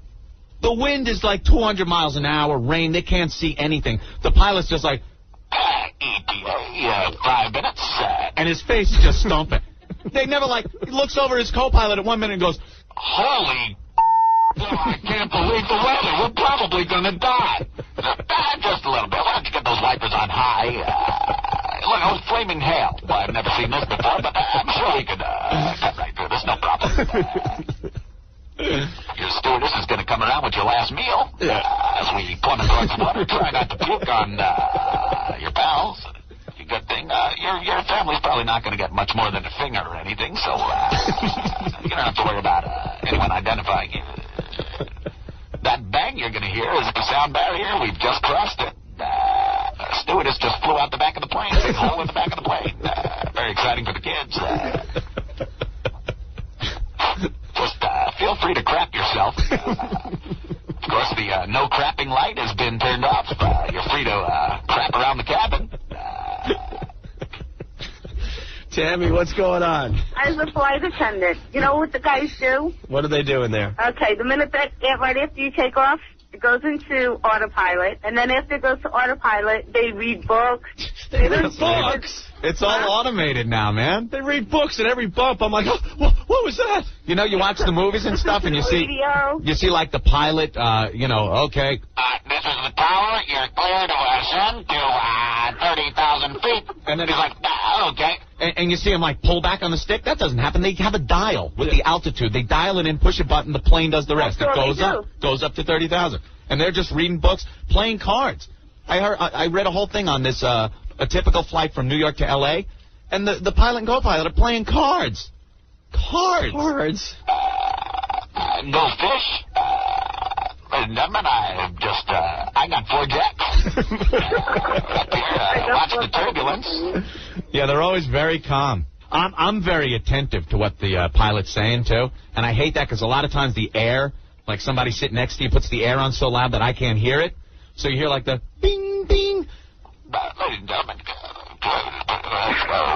I'm like, what are you saying? What, pilot? I can't hear you. Turn the fan off, damn it. He's talking to me. And I'm only catching, like, little words that are really alarming me. Yeah. Fire engine, please. Total hydraulic failure. No landing gear. Have a nice flight, and we should be at our destination. A flame in the cabin. Like, what? What did he say? I can't hear the pilot. Matt, what's going on? Hey, what's up, Owen? Hey, listen, a year ago I was coming back from Jamaica on an Air Jamaica flight, and they flew an engine. And they had the Jamaican guy, I think he was smoking a spliff in the cockpit. and they're telling you how to prepare for a crash landing. Are you serious? Husbands are holding hands with their kids, like praying and crying. Oh, that's wonderful. wonderful. Freaking out the people. And they put the bar away. I was like, where's the bar? That's the time to bring it out. I'm telling you. It's nuts. These crazy Jamaicans. Yeah, we're gonna die. But we all die together. We all die together in a flaming crash. We're gonna die together. Grab your kids, everybody. Smoke a spliff. These tourists will now hand out the 6 spliffs. Or God, you won't even care. You're going to be ripped to shreds. Plane's full of fuel. You'll barely feel it when we hit the ground. Looks like a big joint blowing up, like a seed exploding in a big fat joint. Man, and they tell you, take your shoes off, take your... Is that why they always find shoes floating in the water? I always wonder that. Like, God, it blew the shoes off them. No, they tell you to take them off. Yeah. Nuts. We're dying. We're dying in a flaming crash. We're dying. We're dying. That's it. Look at the wing. It's covered with bamboo. Bill. Hey, how you doing, One? All right. I got a theory on why that plane crashed. Okay. I'm thinking that the pilot had too much Slurpee, got a major brain freeze, and just couldn't handle it. God damn. I am Tarbash. I am pissed off. I am the Egyptian. The plane went down. Oh, my God. I can't drink it no more. That's it, man. That's it. Why? You're out there. This is your pilot, Tarbash. We are going to be cruising at altitude 33,000 feet. As I told you that my life sucks. My wife will leave me. 3 camels die. And I stubbed my toe walking into cockpit. Very distraught today. Hello, pilot, why don't you go check the back of the plane? I will stay here and watch. I will stay here.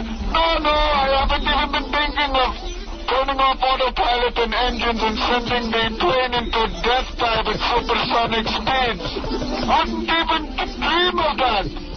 Ladies and gentlemen, if you look out your window, you will see our 767 engines ripping from the wings. Don't be alarmed. Just take your shoes off. Because that's what you do. Look, as we see the skin of the plane peel back like banana. Break water. Here we go, into the water. Don't worry. You won't feel a thing. Oh, my tutors and Tarbash, the Egyptian magician, flying plane.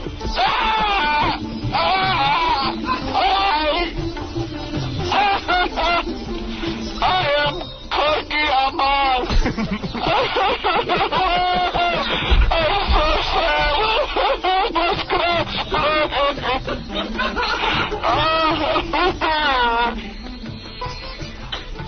Good night.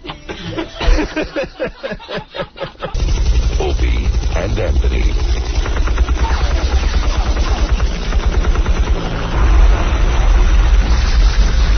It's a Kevlar kind of day. 1027 WNEW. All right, FM Talk at 1027 Talk. You can't ignore. It's Opie and Anthony. Manny in the studio helping us out, and the fine female cops, Lisa and Karen. Very pretty cops. I was very surprised. I was expecting two beasts to enter the studio. I got to be honest with you. Oh, my God. Awful. And Anthony's up first, I guess. It's time to resist an arrest. I don't want to be first. I was hanging out with Jay Mohr. It was like 1 in the morning when we left Paisanos. I didn't even get to sleep until like 2.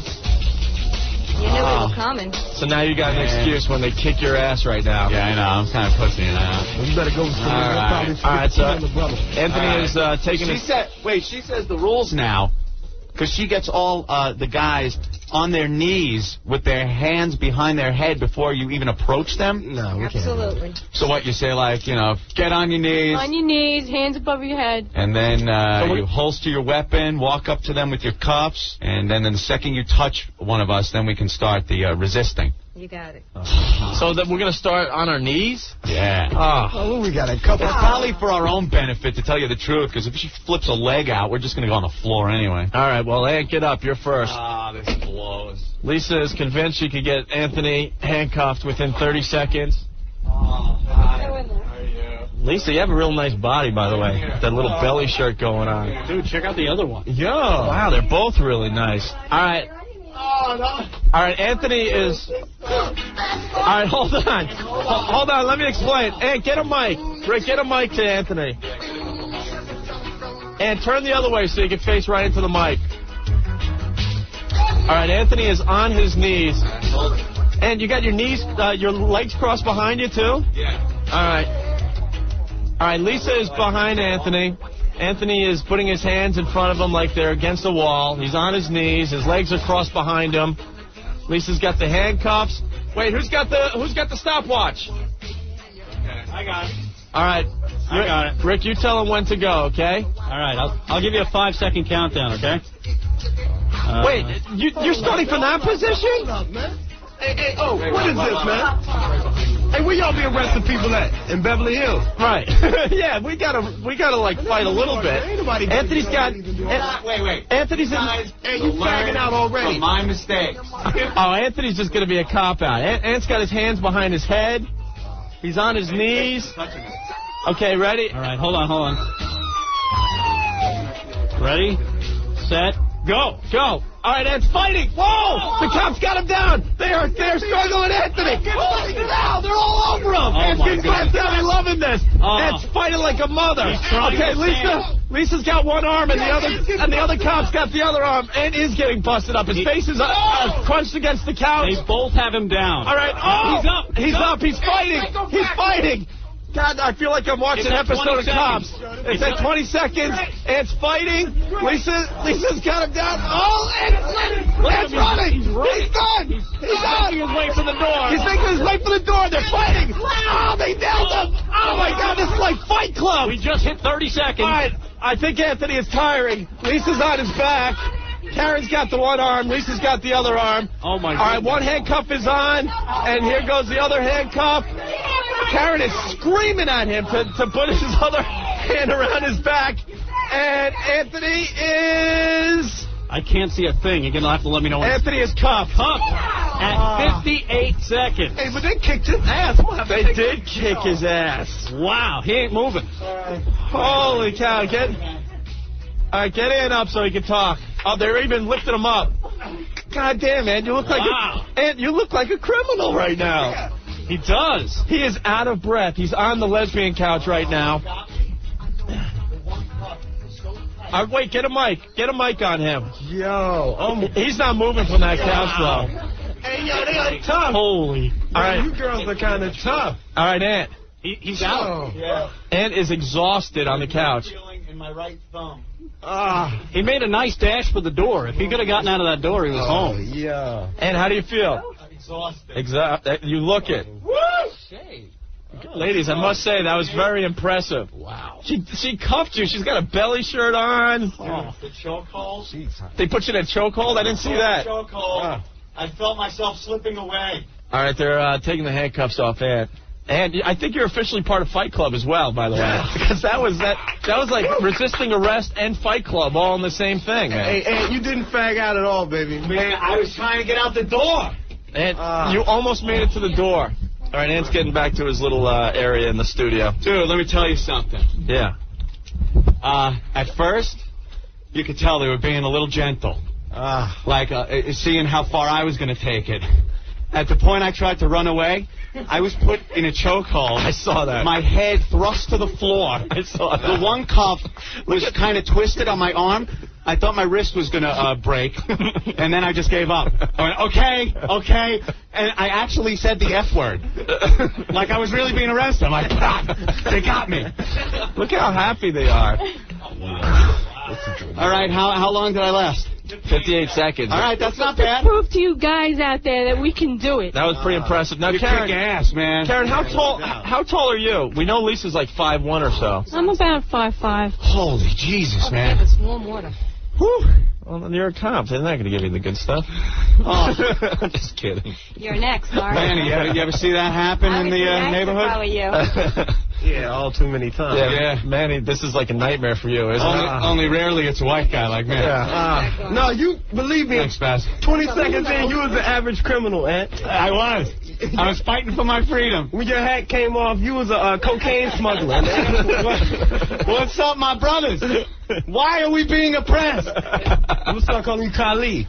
Yeah. Oh, that was impressive. All right, do I have to go next? I don't want to go now, man. Come on, don't. All right, Come on, you're next. I'll go. Oh, man, I'm gonna look fagged up. I last for about 10 seconds. I gotta get a mic closer. Boy, these ladies are rough, man. The harder you fight, the more they will fight you. Dude, after seeing what you went through, I'm like shaking right now. Whew. Oh, God. My heart is pounding, man. All right, Opie's down on his knees. I thought the lesbians got my heart pounding. Forget about it. Yeah, this is good stuff. Now, were they able to get the first cuff on before you start fighting, or? Let me tell you, the second you feel metal on your wrist, you can start resisting. But the second you feel it, one is cuffed. I mean, it's very hard. I think Opie's going down quick. See, brother, let's get the timer, too. I got the timer ready. Let me know when you guys are ready. Hey, help me out, man. You got my back, right? Can I do that? No, you can't. There's one. Oh, there they go. There it is. Hope is on the floor, man. They are fighting him. Oh, wow. They are fighting, man. They're riding him. All right. They're both on top of him. They got him in that damn hold. He's kicking his legs. I just saw 2 legs fly up. Wow. Is he screaming? Yeah. Yo, this is real. I don't know if I'm doing this. One arm's back. He's at 20 seconds now. Holy. She's got him almost between the legs. He is fighting, man. And 30 seconds. Yo, they are playing rough. Yeah. They've got his head pinned to the floor. He's cuffed. He's cuffed. Wow. Jump out. Jump out. I dumped. Oh, they kick your ass, man. Get up, convict. Wow. Get up, you criminal. That was in 39 seconds. How about that? Holy crap. You freely give that last hand over when they start hurting you. 39 seconds. Holy cow. I honestly thought it was going to last a minute, but they were pulling that right hand Hey, so it hurts hard. so bad. You know what? You freely give up the uncuffed hand. That's it hurts wild. so bad, you're just like, all right, it's over. It's like I was trying to stay as long as I could, and then it just hurt so much. I know, that's how they got me. Look at my wrist. That's how they got me, dude. Good luck, yeah. Wow. It was like a rodeo. The way legs were flying up. Dude, the way your legs were kicking up like a freaking bronco. I didn't know what else to do. Rick could be a rough one. Look at it. Look at his guns he's got. Look at the arms on him. I just got my ass kicked by a girl that's like 5'1", 95 pounds. Being beat up by girls. All right, well, Rick is up next. Rick's got a couple of guns on him there. If you look at his arms there, ladies. We'll see if he's packing. Ah. Yeah, I didn't like the grabbing of the kahunas. I don't know. After getting my face smashed into the rug, it was a little too much. You got to do what you got to do. I understand that, Karen. Thank you. All right, and you're making your way over there? Yeah. Okay. I got to be able to see this, you know. All right. Rick is on his knees. Wait, who's got the watch for Rick? Who's got the stopwatch? All right, Spaz. Oh, Spaz is going to keep time? Come on. I'm just kidding. All right, Rick is on his knees. His hands are behind his head. Hands behind his head. The second they touch, the time starts, Spaz. Oh, they're going. All right, Rick's face on the ground. He's curled up in the fetal position. They got both of their arms around his head. Double headlock. His one wrist is cuffed. He's sitting up now.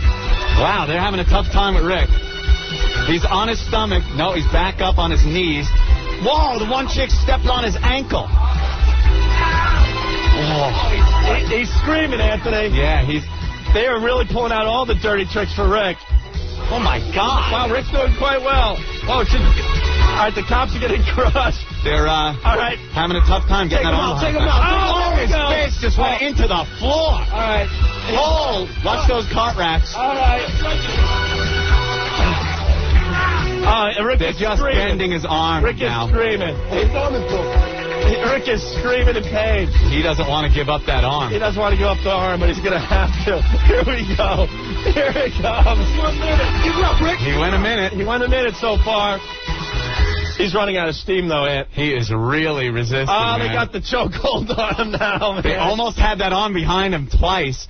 There it goes. There it goes. One arm. 15.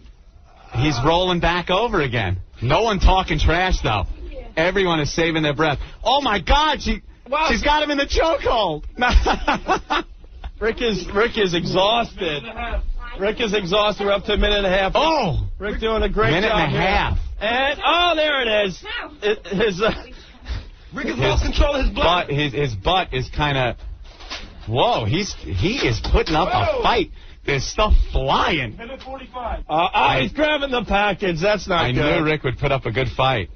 He's got them arms. Yeah, I know. That's true, They're a little too. tired from cuffing Ant and I, but Rick is definitely... Watch the cart rack. And Rick's definitely doing a good job here. Oh, he said ow. That's not a good sign. No, he's not.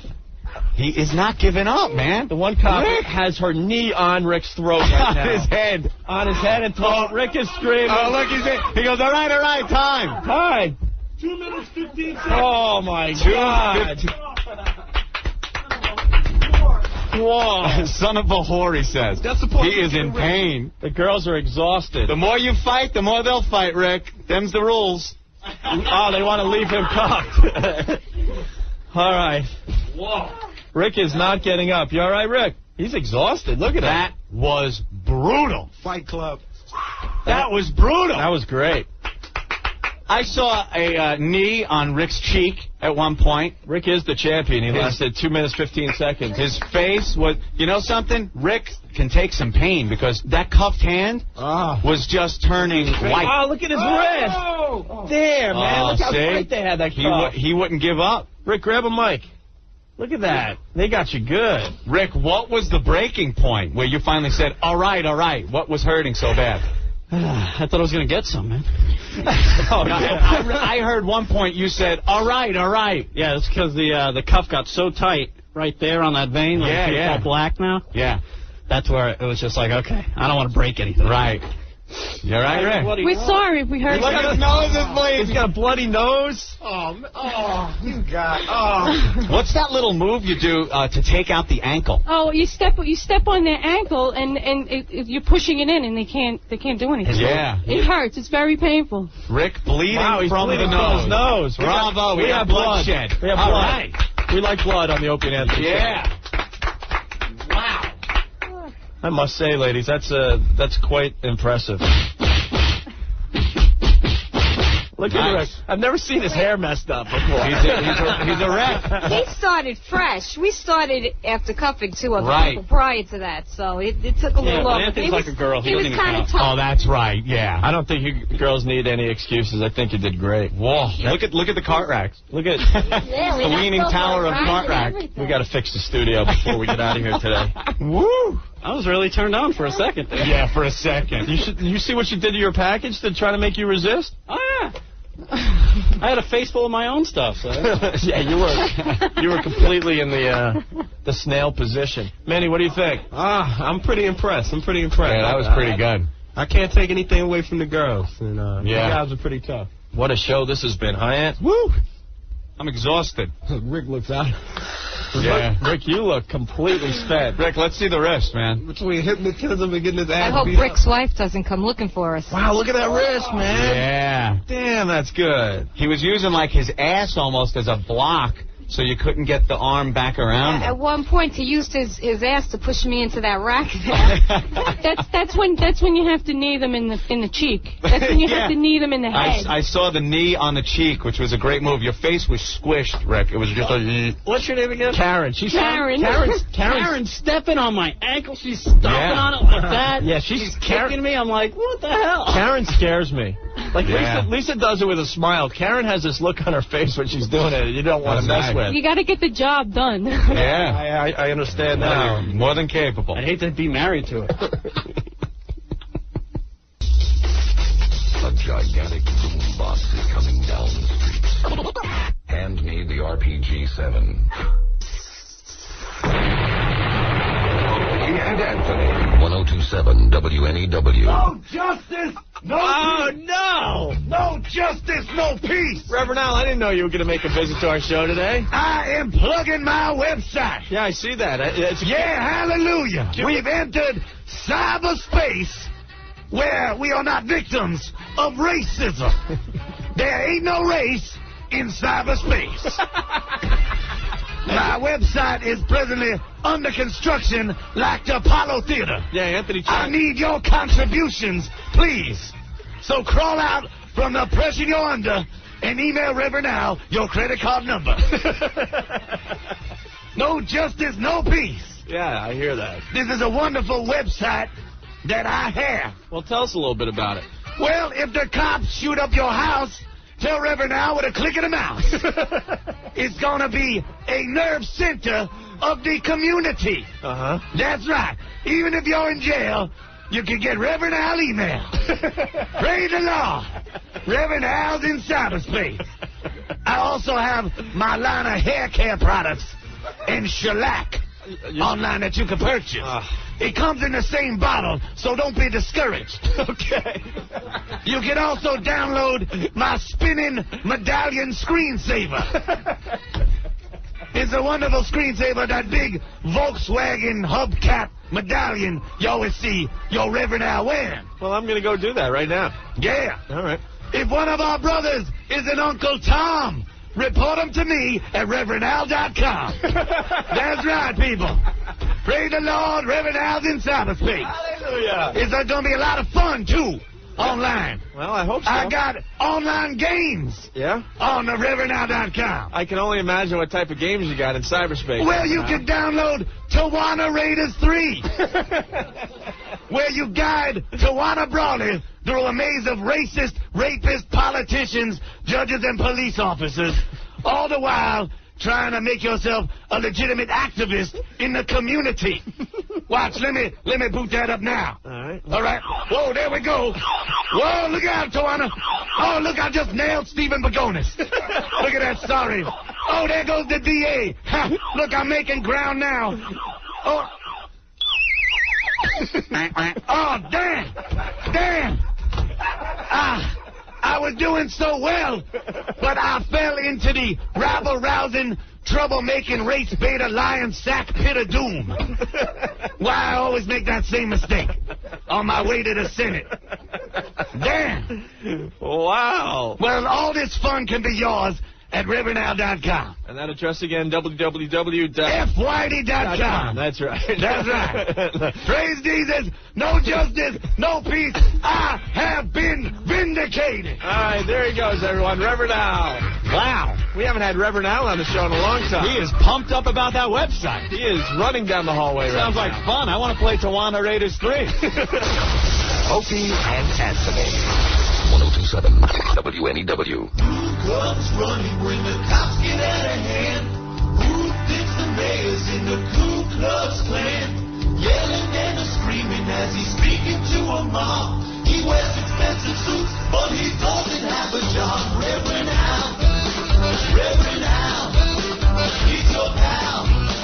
Reverend Al, well, he's staffing up the people in his own community. Why is the white man always picking on me? He's got a fat belly and his hair's full of grease. Hear his battle cry, no justice, no peace. The man with a plan who you know you can trust. The porky little reverend with an answer like a buzz. Reverend Al, he's your pal. Reverend Al, he looks like James Brown with too many calories. Now why is the white man always picking on me? Whenever Bernie gets in the Brawley case, turn on the TV, you would always see his face. He's speeding in his limo to another homicide to make the network news with the family by his side. Reverend Al, he's your pal. Reverend Al, on the never-ending search for some good publicity. Why is the white man always picking on me? Reverend Al, I'm Reverend Al. I'm Reverend Al.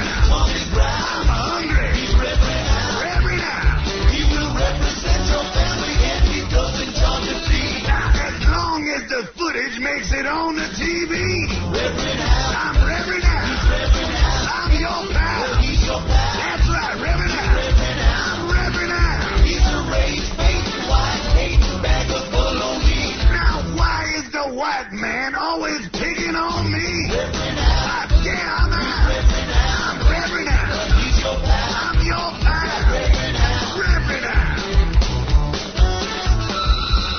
Opie and Anthony, 1027 WNEW. Caitlin. Hi. How are you? Caitlin. How old are you, Caitlin? I'm 28 now. You're a little old to have the name Caitlin. I thought that was one of those popular names that only hit like in 1990. Well, Caitlin is like the Gertrude of the Roaring 20s. Gertie. Oh, Gertie, you know? Hey, Gertie. Back in the Roaring 20s, I bet, Gertrude was a great name for women and little girls, but Mildred. But you just don't see that name anymore. Caitlin's the same thing. Eventually, it's going to run its course, I think. Ethel. Men find Caitlin very cute. Well, yeah, but there was a time Ethel was a great name. Ethel's a hot number, Rick. I gave her quite a banging last night. And Bertha, and those names all were cute in their day too. Like, yeah, those were all hot. Like back in the day, it was like, hey man, you see Bertha? Yeah, I'd like to bang Bertha. Look at Gertrude. What are some of those other names from the past? From the Roaring 20s? There was Gertrude, there was Bertha. Yeah. Oh, Abigail. Mildred. Abigail's a good one. There was Hortense. What? Hortense. There was Judy. Hortense? Hortense. You don't remember Maybe in Hortense? your neighborhood. Hortense. That was a name. That wasn't Hortense. I don't remember any Hortense. Harriet. Harriet's another one. Used to be hot. Yeah. Harriet. Can you imagine a hot broad today walking around the streets of Manhattan and her name's Harriet? Imagine banging an Agnes. Banging an Agnes. So, like, I got Penelope doggy style. But see, like, Caitlin works, you're sitting there. Yeah, Caitlin, right. There were probably some jocks in the 20s, like, talking dirty to Gertrude. That rocked. Oh, that's cool. Not like a Thelma or an Eleanor. Right. Eleanor, there's another one. Oh, man. Who would ever name their kid Eleanor after... There's Eleonora. Eleanor Roosevelt. Yeah, after seeing that mug. Eleanor is now like a lesbian name, I believe. You ain't had it till Winifred puts a hand down your pants. They'd call her Freddie for sure. Hey, Freddie. Freddie. Hey, Barney. What about Hillary? Hillary used to be out. Yeah, that's an old name. Yeah, not as old as like a Bertha or a Gertrude or an Abigail. Gertie. A Harriet. Harriet. Oh, man, when I got Harriet. Yeah. Had about the hair going, yeah, Harriet, you do it. A Eunice. Yeah. Eunice is another one. I'm going to take you like Hitler took Poland. Without a fight. 23 skidoo, you bitch. Hubba, hubba. record of the Roaring 20s. I'm going to show you the Roaring 69, Hildegard. Come here. Opie and Anthony. 1027 WNEW. Courtney Cox. From Friends? From Friends. She's dropping Cox. Excuse me? She's dropping Cox. On what? What do you mean? Well, her name's Courtney Cox. Right. Her name. She's dropping her last name, Cox. Oh. She's getting rid of Cox? She's getting rid of Cox, yes. Huh. She doesn't like Cox anymore. Why? Well, she wants to use her husband's name. She's married to David Arquette. Right. Courtney Arquette? So she wants to be called Courtney, Arquette. She wants to drop Cox. Well, she liked Cox. Well, I guess she'd liked it for a while. It was very good for her and her career, but yeah, for her career, I would think she would, hold on to Cox. I wouldn't think she would just. Wouldn't think she you're would right for a professional. Cast Cox to the wayside like that. Sure. Well, she's moving on with her career without Cox. So, all right, sans Cox. What? I don't know why everyone's giggling. I don't know either. Something. If a girl wants to change her name, it's fine. I just find it a little odd that she's been treated well by Cox for so many years that she would just dump it like that. She's brave enough to live her life without Cox. I guess so. So Arquette. Courtney Arquette. Courtney Arquette for now on. Not a hyphen. Cox no more. Right. Huh. That old guy. I actually felt the downward spiral in that bit. Oh, sure. Of course you did. That's what you're supposed to feel. There's no lifeboat! The other thing we have to mention is the book that's coming out on Reagan. Really? And it looks like President Reagan didn't like Bush. Really? Right. Reagan didn't like Bush. Really? Did he like Cox? Or did he drop Cox? Courtney, I mean? Well, would he know about Cox back in '81? Sure. I think at that point, during his presidency, she was on that Bruce Springsteen video, right? So he was dancing in the dark. So he was well aware of Cox at that point. Cox was on the stage just shaking and, remember? Gyrating Cox. Sure. We saw her. She was dancing. He forgot all about the Cox. But with Bruce. All right, so, this book is claiming that... you figure it doesn't work the first time. It's like putting sour milk in the fridge. You go, nope, still bad. Dudes with tudes. Well, I think every time we open our mouths, we're pissing someone off. Opie and Anthony. We're out of control. We're so lousy. All right, knock it off. 1027 WNEW. Anthony, the Post has a great story on your favorite TV host. Who would that be? Star Jones from The View. Ah, yes. I love Star. She's a diva, Opie. Whether you think she is or not, she says it. Yeah. So I guess it's true. Diva. Anyway, the headline reads, Cranky View of Star Jones Bash. All right. This is unbelievable. Star Jones was nice enough to invite 60 friends to a barbecue at her summer place in the Hamptons, but not all her guests were so nice. One ingrate called up MSNBC to complain that guests weren't allowed in the house to use the bathroom, Anthony.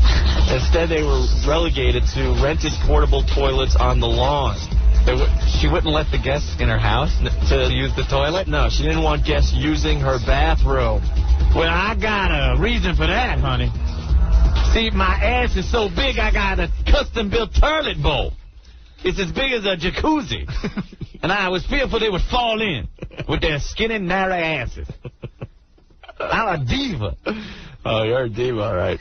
Also, there were complaints from people that were at this party about the menu that Star Jones selected. The menu? What could be wrong with the menu? Star Jones provided hamburgers and hot dogs for a guest. Very nice for a barbecue, right? Uh-huh. But she reserved the lobster for herself, prepared by her personal chef, which she washed down with some champagne. Washed down? You can just picture it eating the shell and everything.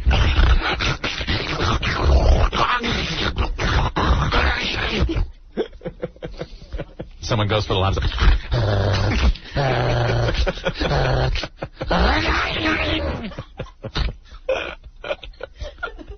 What a witch. Oh, it gets better. So she sits there. She's eating lobster and champagne. Right, and she's giving her Well, guests everyone else has weenies. hamburgers and hot dogs. Burgers and weenies. Yeah. And she gets the champagne. I don't think she had champagne for everyone, Anthony. No, probably. Just mix up some Kool-Aid for them ingrate. Get the grape Kool-Aid. And then at one point, she told the chef to make sure that no one else got her lobster. Oh, that was for her and not the guests, said a spy. That's for me, diva. It's star stock. Get in the portable toilet. You mud people. I'm a diva. I use the bathroom in the house. Star stock? Yeah. Star stock. Star stock. I don't know no Limp Biscuit, but I got Buddy Biscuits and they're all mine. Keep your hands off them. I'm hungry. Why'd I sound like River now?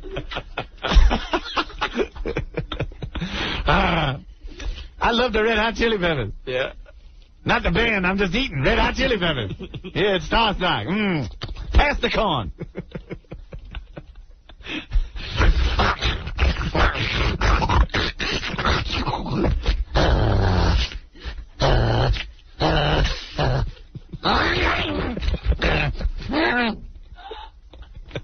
Take a hand off if it even got close to her lobster and champagne. I'm a diva. And who would want to use that toilet? Imagine going into Star's bathroom because you know the first image you would get is of her on that bowl. With her big old ass. Big ass. It's hard for me to line up. It's like aim. I got to use one of those Norton bomb sights like they use on the bomber planes just to line up so I don't hit the seat. There's a lot of ass over here. I'm a lawyer. Here we go. Let me line up. Here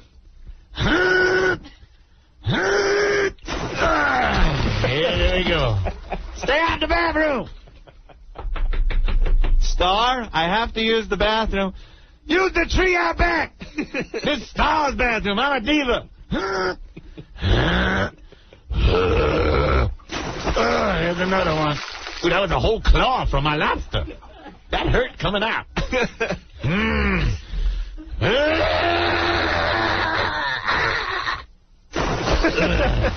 Ooh, that's lobster tail. Look, it's hanging out. Look, I look like a lobster. Look at that.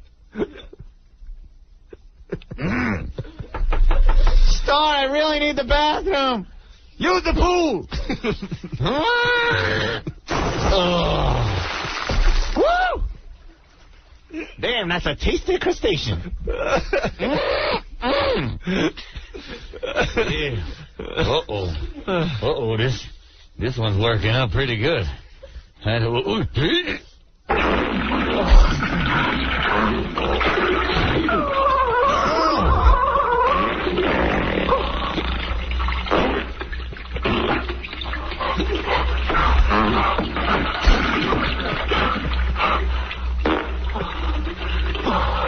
out the bathroom. I'm in here. I'm a diva.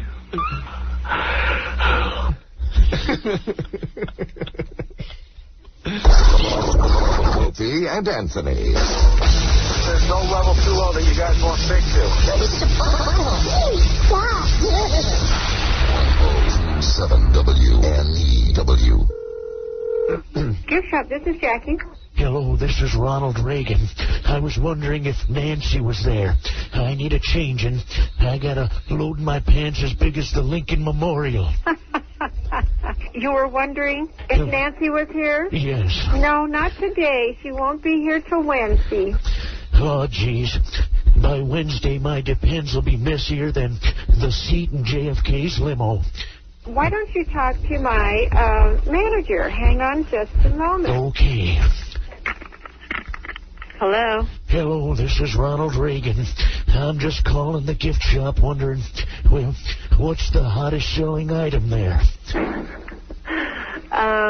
Your autobiography, An American Life. I wrote that? Uh-huh, you wrote that. When the hell did I do that? I don't know. When did you do that? I don't know. Well, I've met you before. was I nice? You were very nice.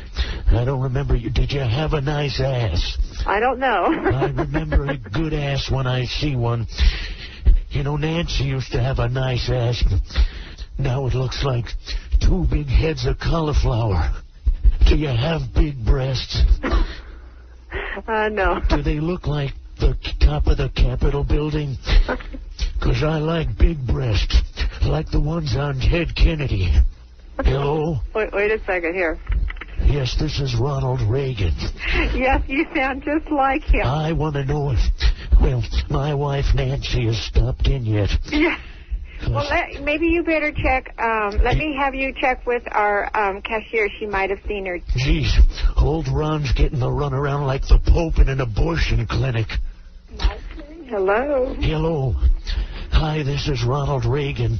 Yes. I'm looking for Mommy. Is Nancy there? No, she'll be here Wednesday. One thing good about Alzheimer's, you meet new people every day. Yeah, I know. Hello? Would you like to talk to Sally? I want a Big Mac and a large fry. Oh, you do? Okay, you want me to transfer you to Sally? Yes, can I speak with Sally? Yeah, hang on just a second. I'll transfer you upstairs. This is Sally. Can I help you? Hello, Sally. Yes. Hi, this is Ron Reagan. And, well, I was just wondering if Nancy was there. No, I'm sorry, Ron. She isn't here right now. We do expect her shortly, though. Yes, I just wanted to ask her if this year I can hide my own Easter eggs. Because I probably, well, won't remember quite where I put them. Yeah, I can pass on that message to her. Uh-oh. I'm getting stiffer than Richard Nixon. Really? Yes, it's a horrible thing. Have you seen my daughter in Playboy? No, I wouldn't see that. Have I met you? Mm-hmm. Several times. Mm-hmm. It's Yes. a pleasure meeting you. Mm-hmm. Did you have nice cans? I think you're getting a little absurd now, okay? Absurd? That's sexual harassment. I'm sorry, no, it's Alzheimer's. The Opie and Anthony Show. Grown men jumping all over each other. Okay, terrific. 102.7 WNEW. Dave writes, for your information, about 2 hours ago, Tom Brokaw was seen scuba diving in the ocean doing a live broadcast to see if JFK Jr. was faking his death. He is hoping he will reappear from the water and catch him in the act. Come on. Well, you know, I don't think Tom Brokaw's in the water. I believe finally the story's dead and they've run out of angles, so I wouldn't be surprised if you know, some of the networks did get some scuba divers down there to see if something's going on. But actually scuba diving? Actually on the beach with scuba gear. With scuba gear. Ladies and gentlemen, Tom Brokaw, NBC Nightly News. You know, it's strange. I sound better with a regulator in my mouth than I do just trying to speak normally. Hey, Tom? Yes, Tom Brokaw. You sound a little out of it today. Well, You sound a little lightheaded or something. I was deep diving looking for JFK Jr. I don't believe he's dead. I think it's a big conspiracy. And I ran out of oxygen 200 feet below the surface and had to ascend so rapidly that Tom Brokaw got the bends. Nitrogen bubbles in my bloodstream, so I'm a bit woozy. But I do believe I did see JFK Jr. when I was just before I passed out. I also saw Ricochet Rabbit and the Care Bears. They were all doing a dance. And then someone pulled me out of the drink. Yeah. Now, Tom? I believe it was the Navy vessel La Grasse, still on site, picking up any lost screw that came from JFK's plane at the cost of millions and millions of dollars. I was wowed by Ariel, the Little Mermaid. It was nice, you know. She's got nice cans for a cartoon mermaid, the little redhead chick. You know, those mermaids, very deceiving. Yep. Great cans you could, feel. But if you try to go south, it gets a little fishy. Tom Brokaw, NBC Nightlander. I couldn't tell where the skin ended and the scales started as I tried making love to a mermaid. On my next report, Tom Brokaw makes love to a mermaid, flipping up scales to find the elusive mermaid gag. You know what the odd thing is? It smells like human.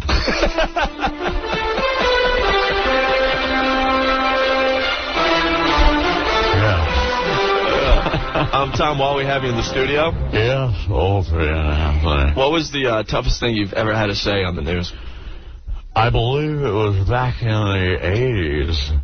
It had to be the day that, the day Leon Klinghoffer was thrown off of the cruise ship Achille. The Achille, where a wheelchair-bound Leon Klinghoffer was thrown overboard by terrorists who took over the cruise ship.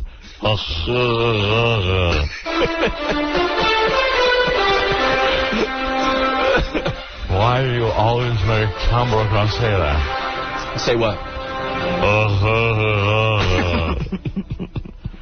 Oh, look at the time. They've refilled my oxygen tanks. I am still searching for evidence of the death of JFK. Well, good luck in the search, Mr. Brokaw. Thank you, Opie and Anthony, as I now descend back into the depths. Look out, people. There he goes, Tom Brokaw. Swimming away. Tom Brokaw.